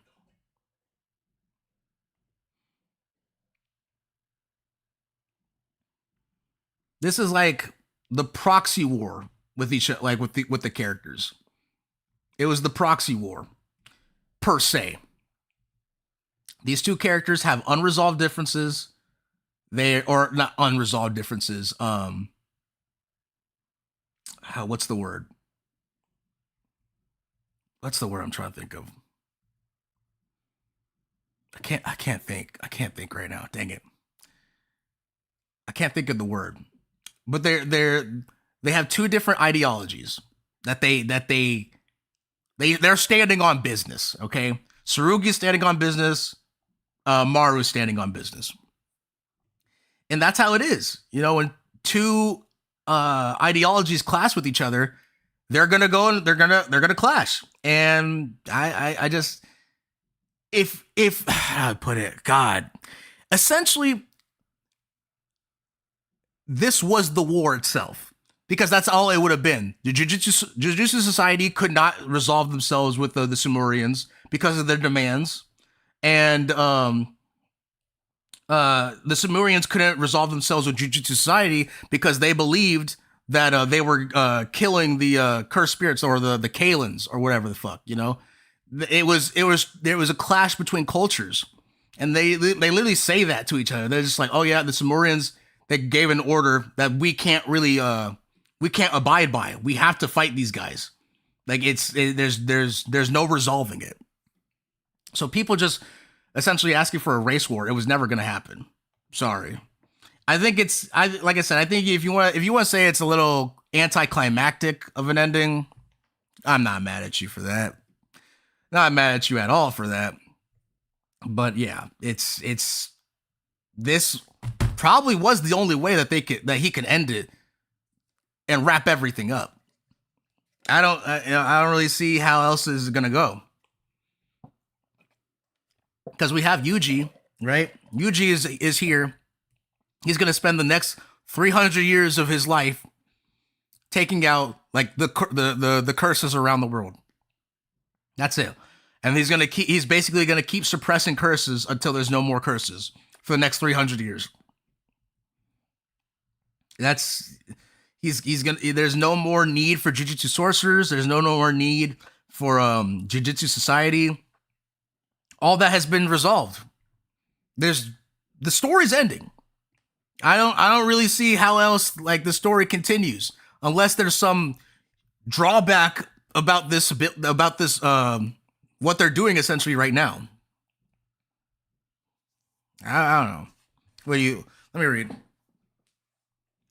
You just got the mid. Are we able to just shit on Wano arc's next stream? We could talk about Wano.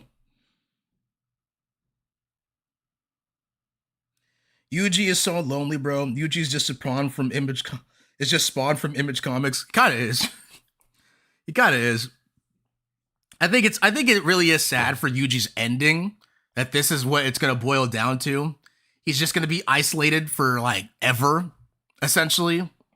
Like all he's gonna do is just wander around the world killing the random cursed spirits that get like propped up. That's it. I think that's really sad for his character.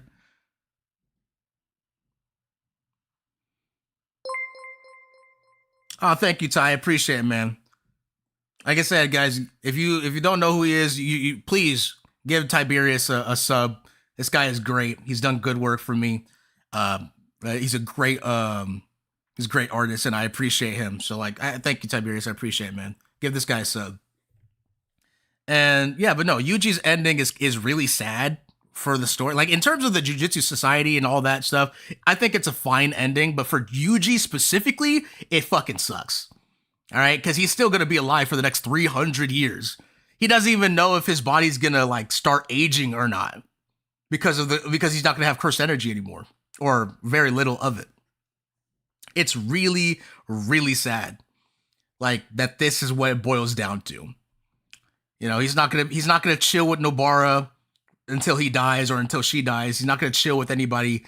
It's just he's gone, and he's not coming back. He's gonna just be a wanderer. Has Yuji ever attempted death? Not to my knowledge, and honestly, I don't even think he would. I don't even think he would, like at all, because that's just not who he is as a character. He's given up, and Toto had to snap him back out of it when they were fighting Mahito. But I don't think he's ever like tried to take his own life. And even now, I don't think he would, because he has a responsibility. He's very, you know what Yuji is? Yuji is very Spider-Man adjacent. He's very great power, great responsibility adjacent. He knows what he has to do, and despite his life sucking, he's sticking with with his responsibility. And I think it's a very sad road to walk on, but it's the path he chose for himself. So you just gotta respect it. Do I think Yuji beats Gojo and Sukuna? Yeah, yeah, I do. I really do. There's really no reason for me not to believe he could beat Gojo and Sukuna. Like I think the biggest okay, so let's be clear here. Let's be clear here.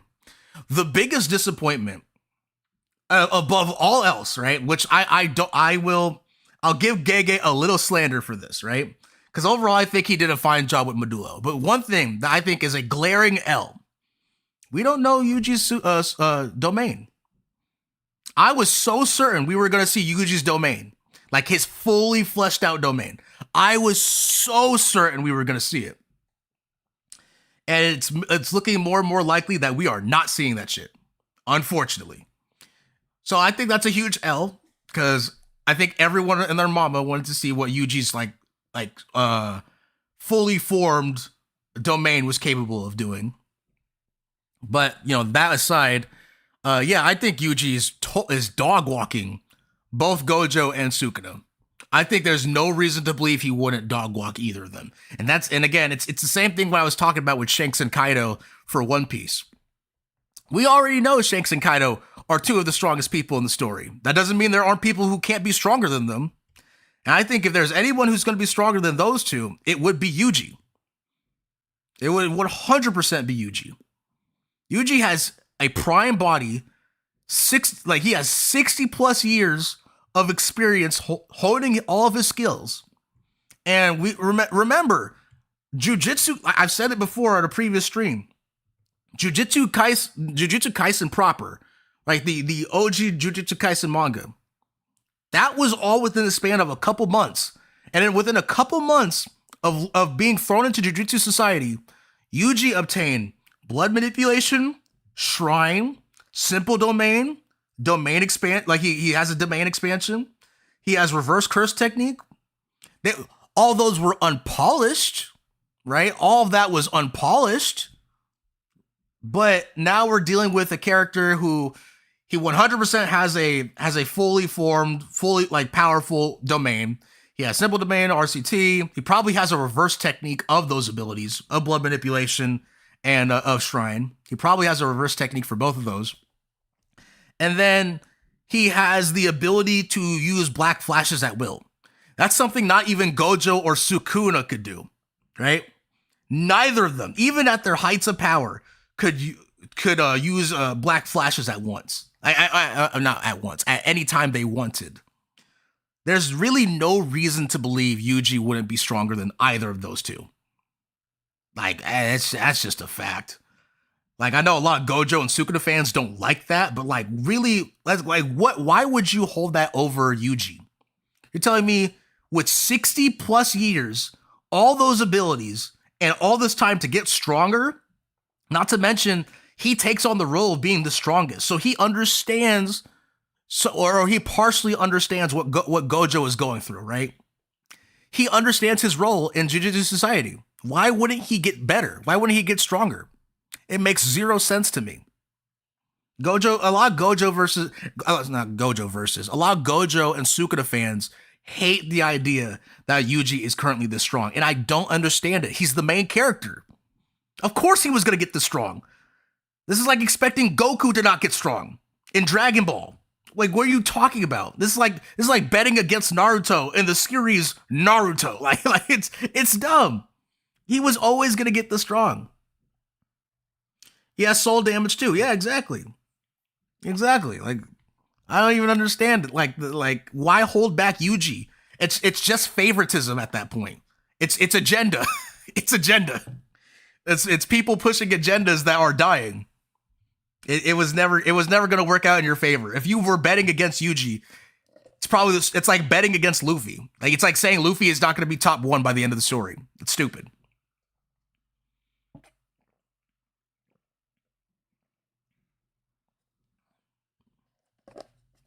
I'm seeing a lot of Wano discourse in the comment section. We could probably talk about Wano I just don't think I'm gonna have enough time because Wano's just such a huge fucking arc. Probably talk about Wano another time.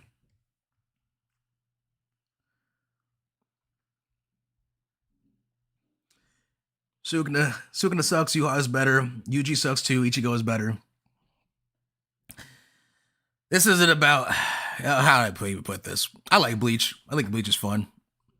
I think if I were to make my like opinions on Bleach, I would have to put it in a video. But I don't even understand the comparison between Yuji and Ichigo. We act like two goats could not exist. We act like two goats could not exist. Come on now.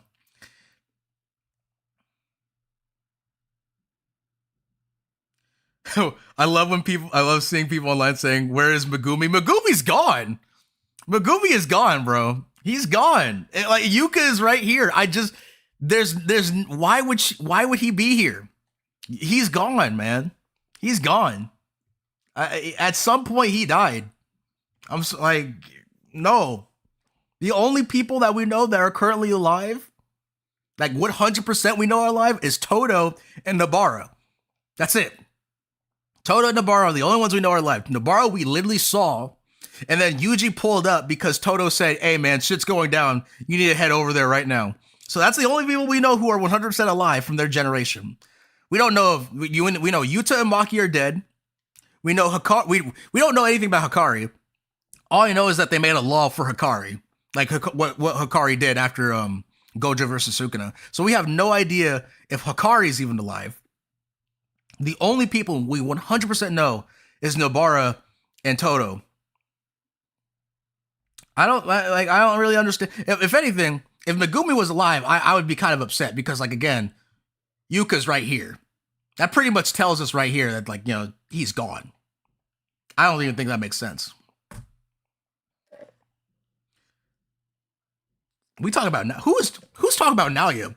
Naoya is not beating anyone who was fighting Sukuna in Shinjuku. Agreed. Well, we should not be talking about Naoya at all, bro. Who's still glazing Naoya? Who's like that? Who is actually glazing Naoya? Naoya has an 0-3 record. He has an 0-3 record. He lost to Choso. He lost to post Shibuya Choso. You know what I mean? This is the Choso before his fight with Kenjaku and Yuki. Why are we even talking about Naoya, bro? Naoya is ass. He comes back as a cursed spirit, gets dogged by Maki, bro. Like it was a nerf version of heavily restricted of Maki, bro. She gained full access to her heavily restriction, like full usage of it, and low diff Naoya. Like what are we talking about? And this is before the 1 month training arc. Naoya's not touching a single person who like was participating in Shinjuku. I will say though, Naoya has one of the strongest domains in the verse, just by the nature of the ability. That's one of the strongest domains, but it doesn't matter because Maki can just bypass it. like Maki just bypassed it and just ended his career twice.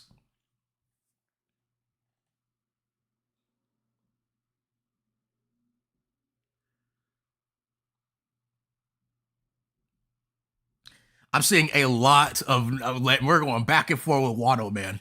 I could talk about Wano probably next stream, but I'm not talking. I don't got enough time. Wano's too big of an arc to squeeze in 10 minutes.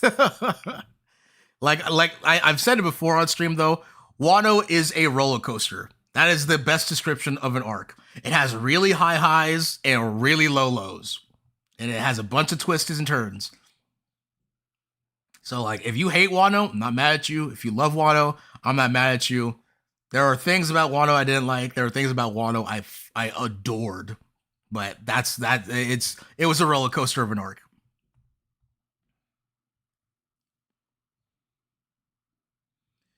Yeah, now he became a meme because he's a joke in JJK. Yeah, man, he's good. What's good, Boobin? What's good, dog? Good to see you, man. You logged in kind of at the last minute. We got like 10 minutes. What's good, dog? Very happy to see you. Shout out to Boomin. Thank you for being a member, dog. I really do appreciate it. For those of you who don't know, I needed to test it out because YouTube's stupid. YouTube can be so stupid with the algorithm. I needed to double check to make sure that it actually worked and it wasn't going to affect my channel's views. So if you want early access to all my videos, I'm gonna start putting them as members only for every video I drop. It's gonna be members only, and then it'll eventually release out to everyone else. So if you want early access to any video that I make, just join my membership. If you feel like, if you want, if you mess with me that much, I do appreciate it. Just got back from work. I'm happy you're off work, dog. Gear 5, Luffy, Solo's Jujutsu Kaisen verse. Yeah. It's not. That's a lukewarm take. It's a very lukewarm take. That's an Arctic ice take, man. That's Jujutsu Kaisen is a very self-contained verse, right?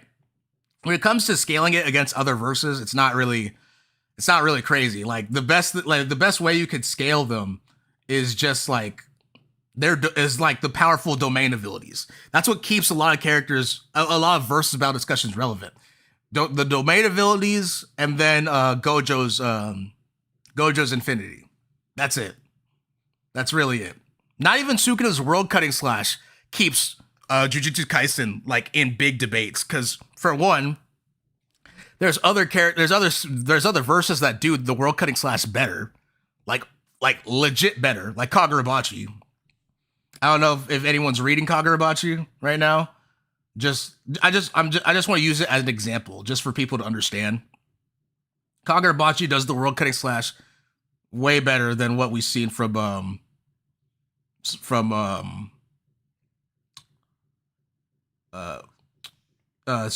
And that's not even like, I'm not slandering. I need people to understand I'm not slandering. It's just the way it functions it's just better. It's unfairly better. I'm not gonna be on Kagurabachi for a long time. I just want to use this as a way to just, for the scaling of Jujutsu Kaisen, it's just not really fair. You know, Sukuna's everyone's like glasses up the world cutting slash because it cuts space, and then you have this guy who's doing it as a casual attack. It's like verbatim. It's laid out pretty clearly that this dude just cuts space and he could just do it casually. Meanwhile, Sukuna has to use chance to do it. And the only reason why he hit Gojo with like an instant one-hit KO is because he used a Binding Vow on himself to get an instant hit. That's it. Yeah, we on Big Bocce? Hell yeah, we always been on Big Bocce, bro. The problem is, I'm not gonna. I will love to cover Kagurabachi. The problem is that the algorithm is still stupid, so I'm not gonna cover Kagurabachi till the anime gets announced. Because best believe the anime is gonna get announced. Especially with the departure of Jujutsu Kaisen, I'm telling y'all right now, keep an eye out for Kagurabachi and most likely Ichi the Witch. These two are most likely getting animes. Just if you're not reading them, if you're not keeping up with a lot of Shonen Jump stuff right now, so I'll let you know. If an anime makes it past 100 chapters, the chances of them getting an anime starts going higher and higher. Let me tell y'all right now, bro. Kagurabachi is going to be the next Jujutsu Kaisen. As long as we get a good studio to animate it. If it has good animation, Kagurabachi is blowing the fuck up. Yeah, Ichi it's pretty much gonna reach 100, and eventually it's gonna get the anime announcement. What hot take is next? The fire soldiers from Fire Force destroy the Fire Nation from Avatar. Yeah, man. You don't even need all the fire. Yeah, it's really not a debate. Like, Jujutsu Kaisen is a very self-contained verse. Only via hacks can they really like be relevant in conversations. But like, as soon as their hacks goes away, they just die. Most verses are washing Jujutsu Kaisen.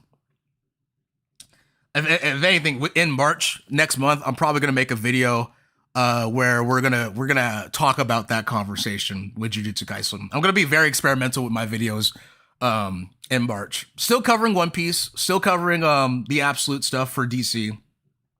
But I also want to talk about other series. I know I know Invincible's coming back, so I want to also talk about Invincible for a bit. I want to talk about um I would love to talk about Kagurabachi, but again, algorithm's really weird when it comes to it. I really would rather just wait till the anime gets announced to start talking consistently about Kagurabachi. Polar is not going to expect this. Boomin, what are you doing, dog? Boomin, relax, brother. Relax, brother. Oda got clapped. Yeah, Oda did get clapped, big fella. That sucked. Oda was good. It just the guy is a great artist, but I guess his story just wasn't appealing, or maybe the advertisement was bad. But yeah, unfortunately, no. Sabo is just replacement Ace. He is. He is. He is. Sabo is just replacement Ace, bro. So like, I'm sorry. The Sabo gas is so weak. It's so weak, man.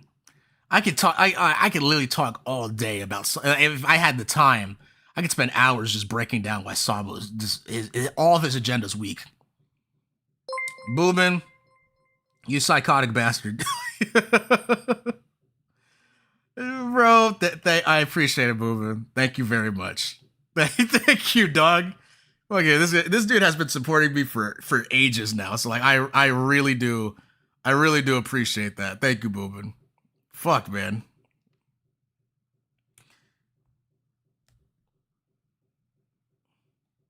You hear that? Yeah, I did hear about so I don't know if y'all heard, but we're getting a Ben 10 comic soon. I don't know if anyone's into Ben 10.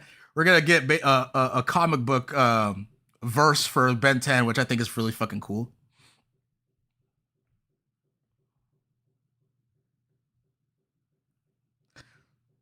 Someone in a Discord told me Sabo over Green Bull. Stop! Stop! Oh my god, bro! Oh my god, stop, bro! Oh, Nas, bro. Oh, god damn it. Okay, real quick, we gonna break this shit down real quick because I hate that so much. Listen. You understand how much I hate Sabo because I despise Green Bull, right? I despise Green Bull as a character. I know some people like him. Me personally, I hate Green Bull. I despise everything that Green Bull represents in the story. I think I would have liked him so much better if he wasn't a Celestial Dragon bootlicker. Oh my god, bro. Oh my god, I hate Green Bull so much. But in a 1v1, Green Bull is beating the dog shit out of Sabo. Oh my god, bro. People are like, oh, he has a plant fruit, right? He's a forest and everything like that. Blah, blah, blah, blah, blah, blah, blah, blah. Let me tell you this right now. Let me tell you this one vine from Green Bull, one single vine from Green Bull, and Sabo is getting one shot. All right? What are we doing? Don't make me make a video on it. Every like you know what's crazy? If you go back and look at my channel, right? Every video I have with Sabo, he's losing. You know, just to show my hate for that man. But like, if you actually look at every fight I have with Sabo, like anytime he's in a conversation, he's not winning because there's nothing about Sabo right now that makes him stronger. That makes him stronger than these characters. He might get stronger than them in later on, as I've admitted in my previous videos. I've said it before. Sabo is getting a power up. He is gonna become stronger in the future. But oh my lord, dog. Oh my lord, don't even do this. People are like, oh yeah, man. Look, like people always want to gas up that Sabo has fire. We see Green Bull tank like 2 fire attacks in one fight. He takes the fire attack from Nojuro. It's not really from Raizo. It doesn't really matter. You know, it's Raizo, right? You know, it's Raizo, whatever. But then Momo does the exact same blast breath as Kaido, right? You want to say it's weaker, fine, whatever. I don't really give a shit. It's a blast breath. It is a blast breath for, like, you know, Sam Dragon form and everything like that. Hits him with the blast breath. Completely blows away Green Bull, right? You would think it's a super bad hard counter. You would think it's a crazy hard counter. Just for Green Bull to just respawn. Probably one of the coolest ways I've seen a Logia regenerate. That is a crazy power to just respawn. No, dude. That is crazy. And then what's even crazier, he's respawning within the fire. This is still fire right here. It's still fire on the ground. He's respawning from that. Right next to his to his corpse. That's on fire. Stop it. Stop it. Stop it. Don't bring up fucking Sabo and his flames, bro. It doesn't matter. Green Bull is putting the fucking beaters on him. And like I said, I hate Green Bull. I do not like Green Bull like that. I don't like his character and what he represents. He's a bootlicker, and I don't like him. But if we're talking about power scaling, right now, he beats the brakes off Sabo. Oh my god. Oh my god. I need Polar to do a video for just debunking Raftail King's arguments for Loki somehow dying. Who is Raftail King? I've never heard of Raftail King. Is he another YouTuber? Or are they another YouTuber? I don't know if they're like a group or not. I never heard of Raftail King.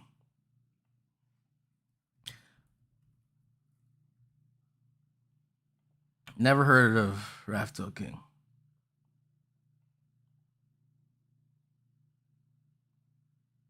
Well, here's the thing, right? Here's the thing. When I make my videos, I'm gonna keep it a buck with you.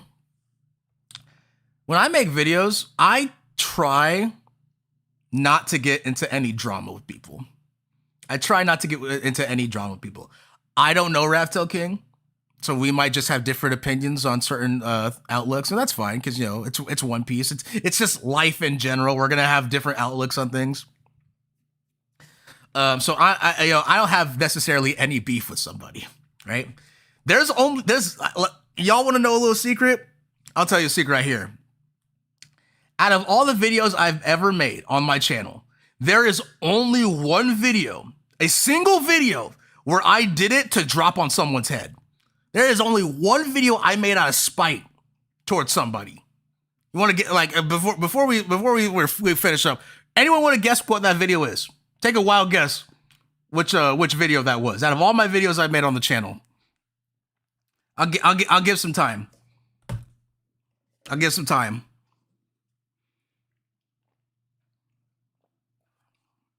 I'm not going to reveal who the person is.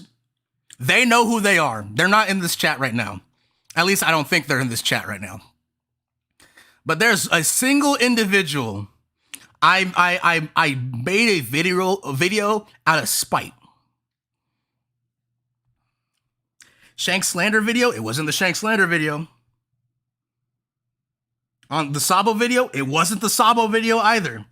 It wasn't the Sabo video either. It was not. It was not the Sabo video. It wasn't the Shank's hate video either. I will say though, for the Sabo video, a lot of people thought I made that video to spite Lilos. That wasn't the case. That was just poor timing. All right. You can ask Superior IQ. You can ask Clink. All right. I was telling those guys for ages I was gonna make that video and drop it on my birthday. So Lilo made his Sabo video, gassing up Sabo, like a week or so, maybe a week or a couple of days before I made my Sabo video. That my Sabo video was not attacking Lilo's. I had to hit up Gambler so he can give me Lilo's contact, and I had to clear the air with him. I was like, hey, this wasn't meant to be like a diss to you. Kuzan versus Shiryu? No. Good guess though. Good guess. It was not Kuzan versus Shiryu. It was not Kuzan versus Kid versus Cat. Everyone give Nas a round of applause. Everyone give Nas a round of applause. Give Nas a round of applause. He guessed correctly. It was the Kid versus Cat video. It was the Kid versus Cat. I made this video out of spite. Because there was, I'm not going to reveal names. The Gurusei video.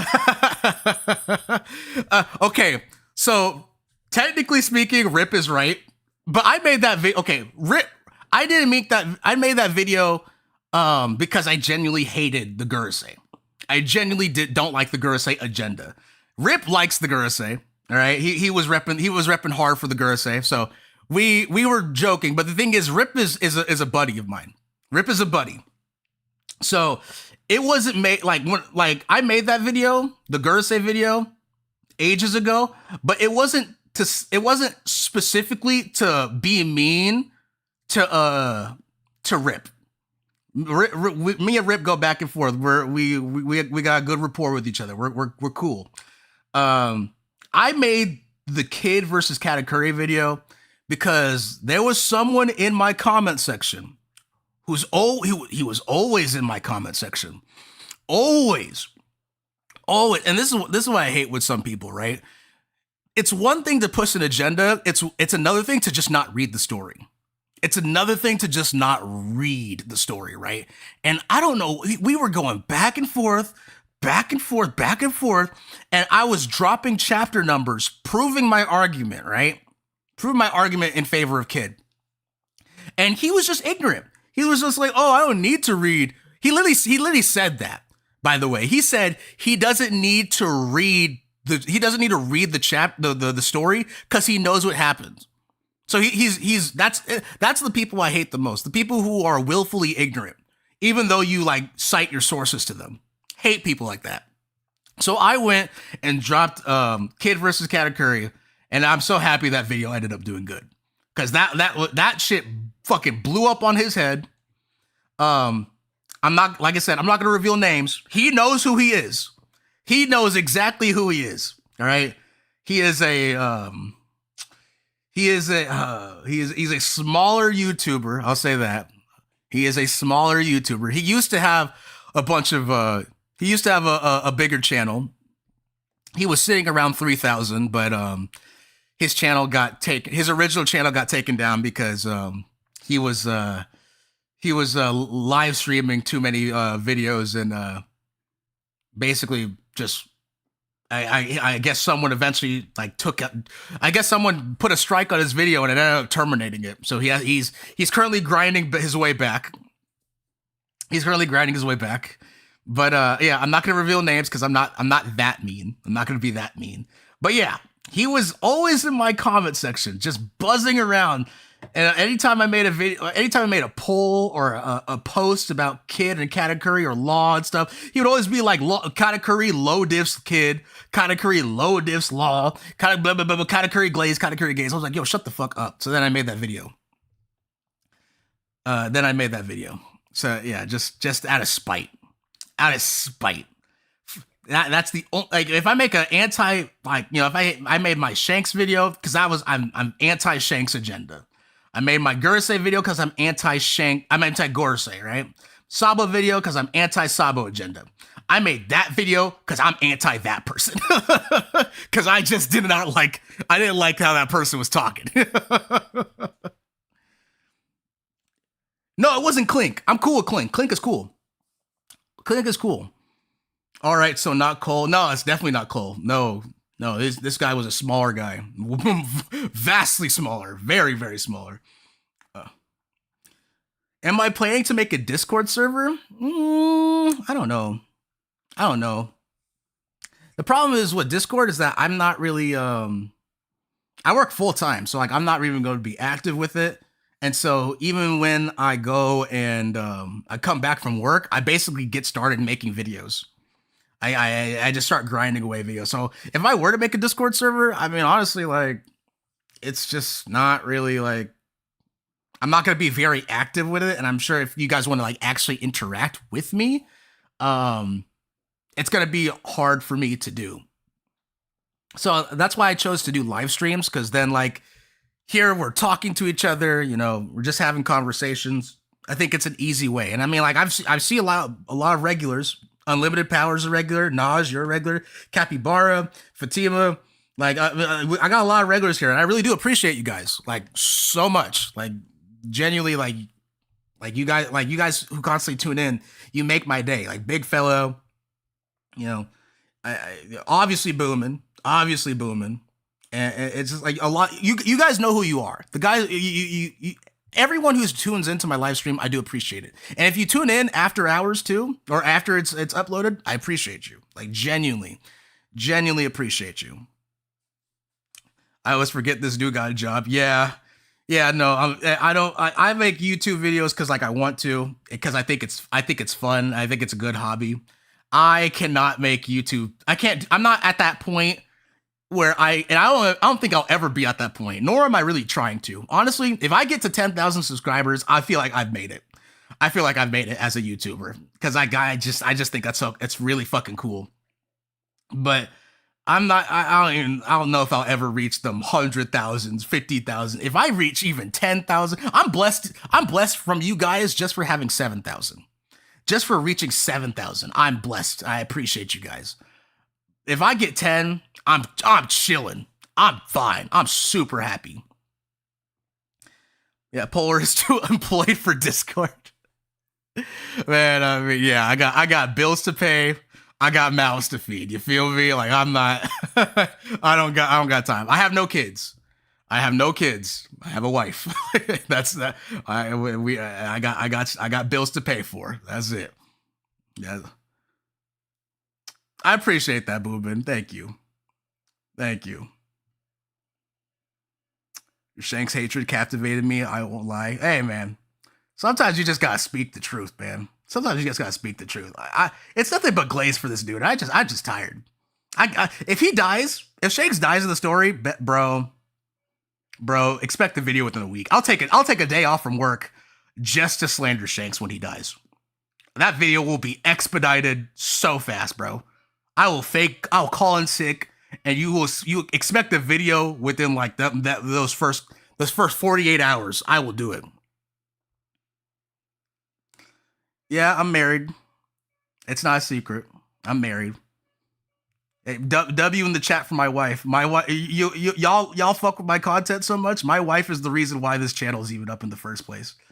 My wife, like fully. When I told her I was thinking about this, we went to our local Best Buy, got a new computer that same day, and she's just been supporting me ever since.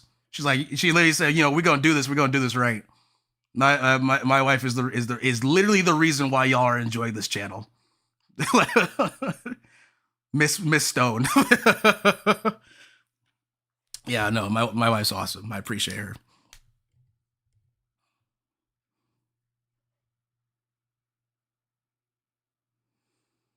$10,000 and some of the other One Piece YouTubers gotta get replaced. Hey, I'm not here to step on no toes. I'm here to do my thing. I get 10,000. I'm coasting and happy. Happy. Big fella is not my wife. don't fuck you, big fella. You always start shit. Big fella is not my wife. My wife, you will not. No, no. Sometimes she'll be commenting in the videos, and I always like delete it because I'm like, yo, you trying to get this dog? Stop it. Like, but no, my wife is the reason why this channel is even alive, and I really do appreciate her.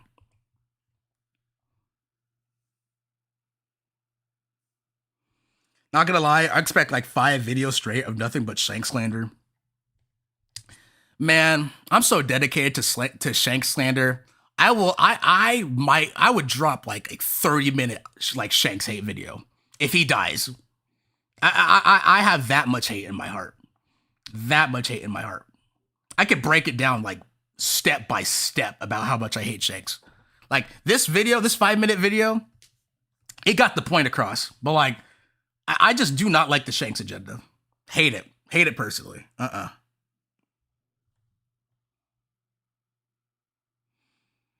Step on their Jordan, slap their shit. Nah, see, because YouTube drama sucks to me, man. I don't like YouTube drama like that. I'm not a fan of YouTube drama. It's y'all tune in for my opinions, my takes. Hey, man, I'm cool with that. I'm not trying to beef with anyone. I'm not trying to throw hands with anybody like that. I'm not above it. I'm not above it. I'll make a video specifically. I'll make a video specifically about something. I'll make a video specifically about an agenda I hate, like the Shanks and Mihawks thing. I'll make an agenda about. I'll make an agenda video. Sure, I'm not above attacking somebody, as I did with my Kid versus Katakuri video. But like genuine drama, I'm not trying to be like that, man. I'm not trying to be like that. Big fella told me that shit. He had a credible source for real. Listen, listen. I'm gonna keep it. I'm gonna keep it 100%. I'm gonna put this. I'm gonna put it this way. I'm put this on my grandma's grave. We bringing Granny in the conversation. On my granny's grave, Big fella is not related to me in any way. He is not a family member. He is not my wife. I don't know who the fuck Big Fella is. I appreciate Big Fella's support, but that nigga is not my wife. He is not related to me at all. Shonen Showdown slander. Who the fuck is Shonen Showdown? I keep hearing the Shonen Showdown. Who is Shonen Showdown? I keep hearing this dude's name. Oh, this guy. This is the guy who goes to like cons and like does like the tier list live, right? I'm pretty sure that's who he is. Nah, I'm alright. Nah, I'm alright. I'm good. I'm good.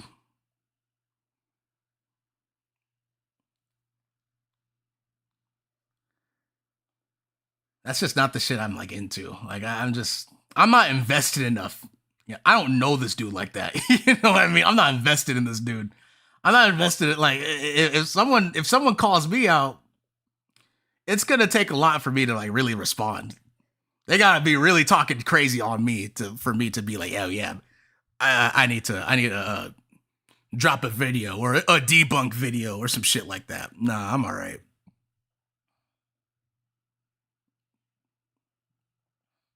His top 30 is egregious. I mean, we got plenty of people whose top 30 is egregious. Plenty of people whose top 30s is egregious. One of the worst top 30s I have ever seen, man. We can talk about a tier list like later.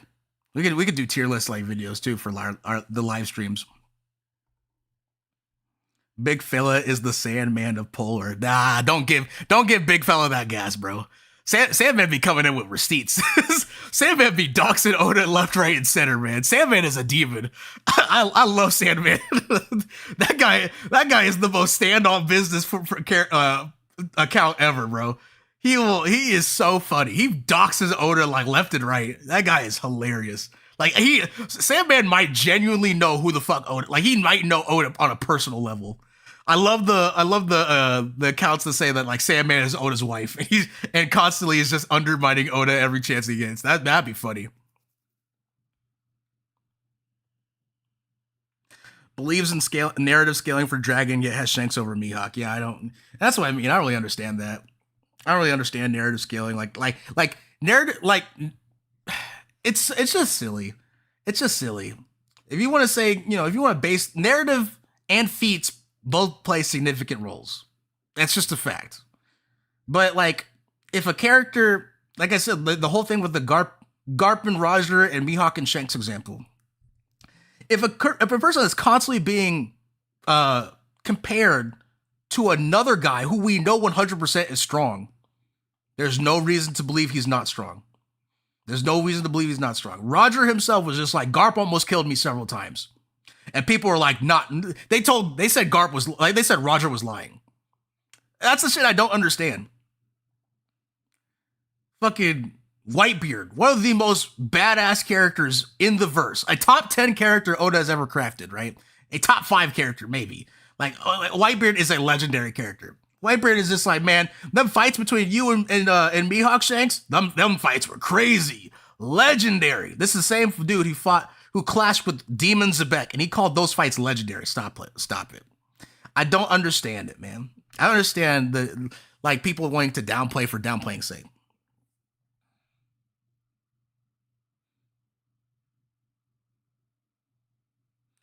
Yeah, like I can narrative goes to an extent, and feats go to an extent, right? It's they're both significant to the story. It's just like when you try to outweigh one over the other, it doesn't really make any sense. Like if there's a character who has significant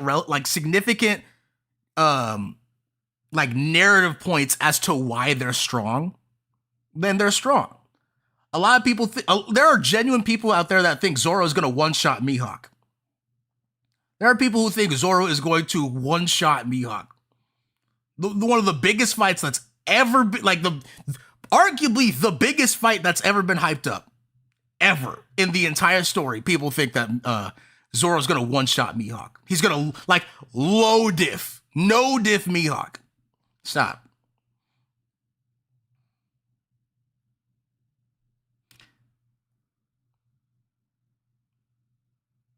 Oh my god, Boomin. Oh my god. Okay, so some lore. Boomin drops some lore. There's this guy in Superior IQ's Discord server. His name is Alex. And Alex, when the server was at its peak, Alex was known server wide for dropping the most atrocious takes, bro. Some of his takes to this day are, bro. Let me put this in a way for y'all to understand. Really, Alex was so disingenuous, so disingenuous. He looked at Galaxy Impact and said this was armament hockey. Alex looked at this attack and said that's just another level of armament hockey. Super armament hockey fight, exactly.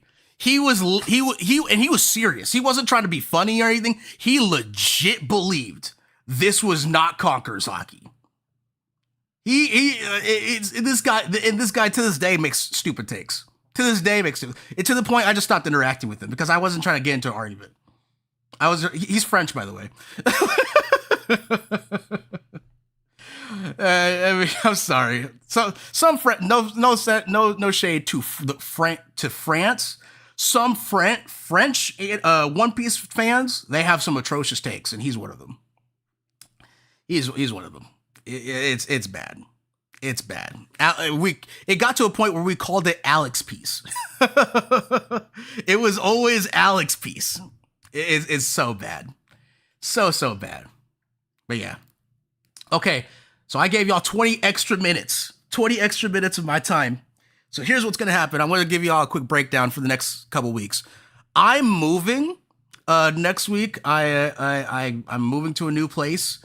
So I will not be uploading this week. I'm just going to be handling stuff like personally.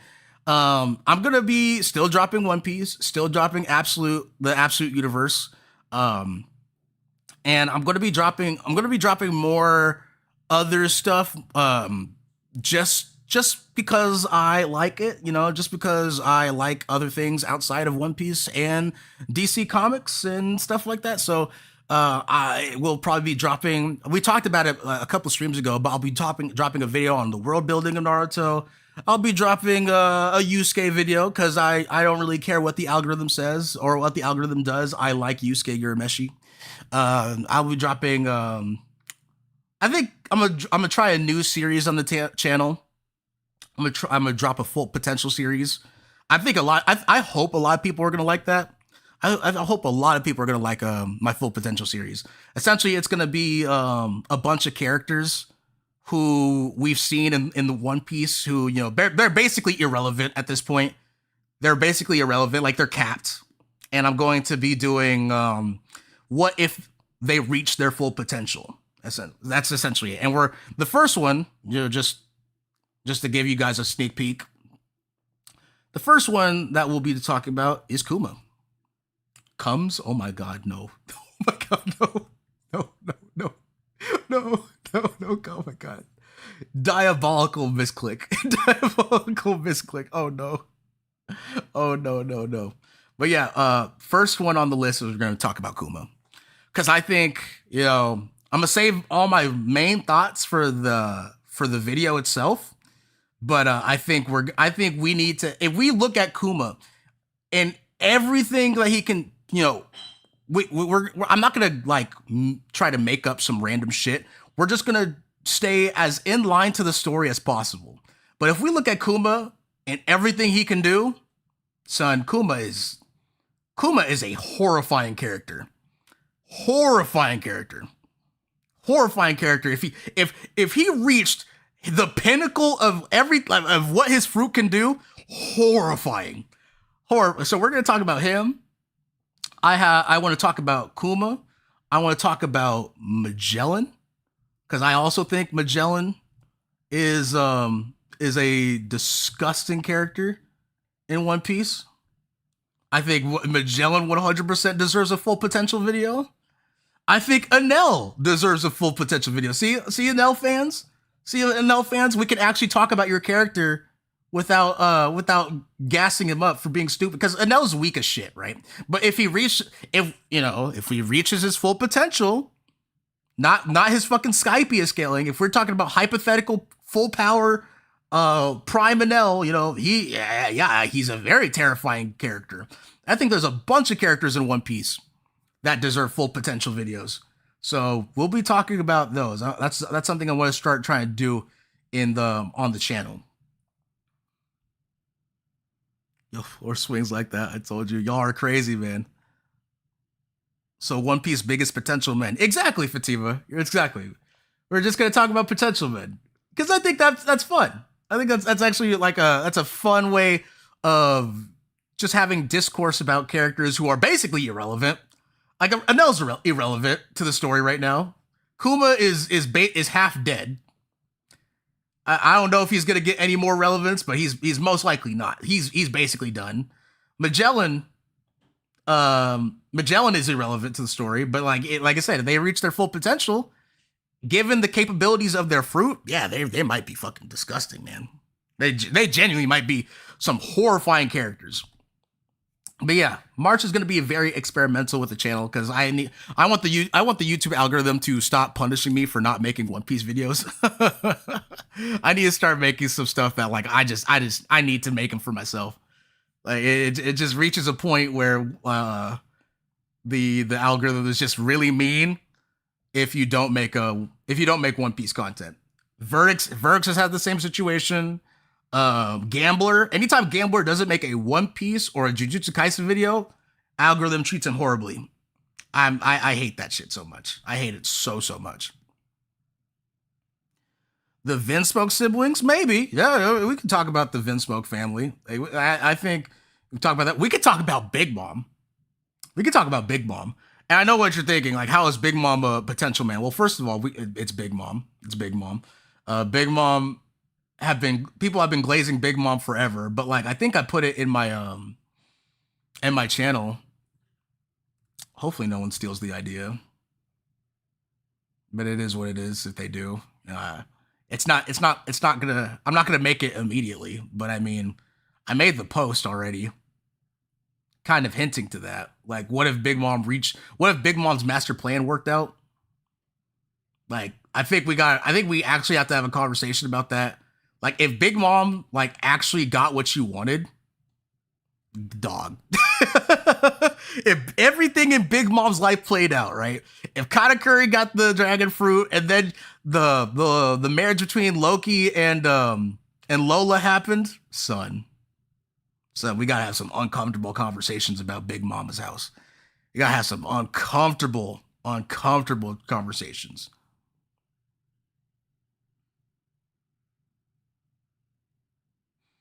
Yeah. But yeah, that's about it, guys. I'm gonna call the stream right here. I do appreciate everyone for sticking around, everyone who's dropped in. Please be safe. Everyone who's being affected by any winter storms or anything like that, or just life. It's getting crazy out here. Please be safe. If you really mess with me, consider subscribing to the membership. It just helps me out. And I do appreciate it. All members get early access to videos, and then eventually I'll get to a point where I will start doing members only videos. But yeah, anytime I'm going to make a video, I'm always going to give early access to the members. So just consider that. And yeah, appreciate you guys. Thank you for tuning in. Be safe. Love you guys. And I'm out. Later.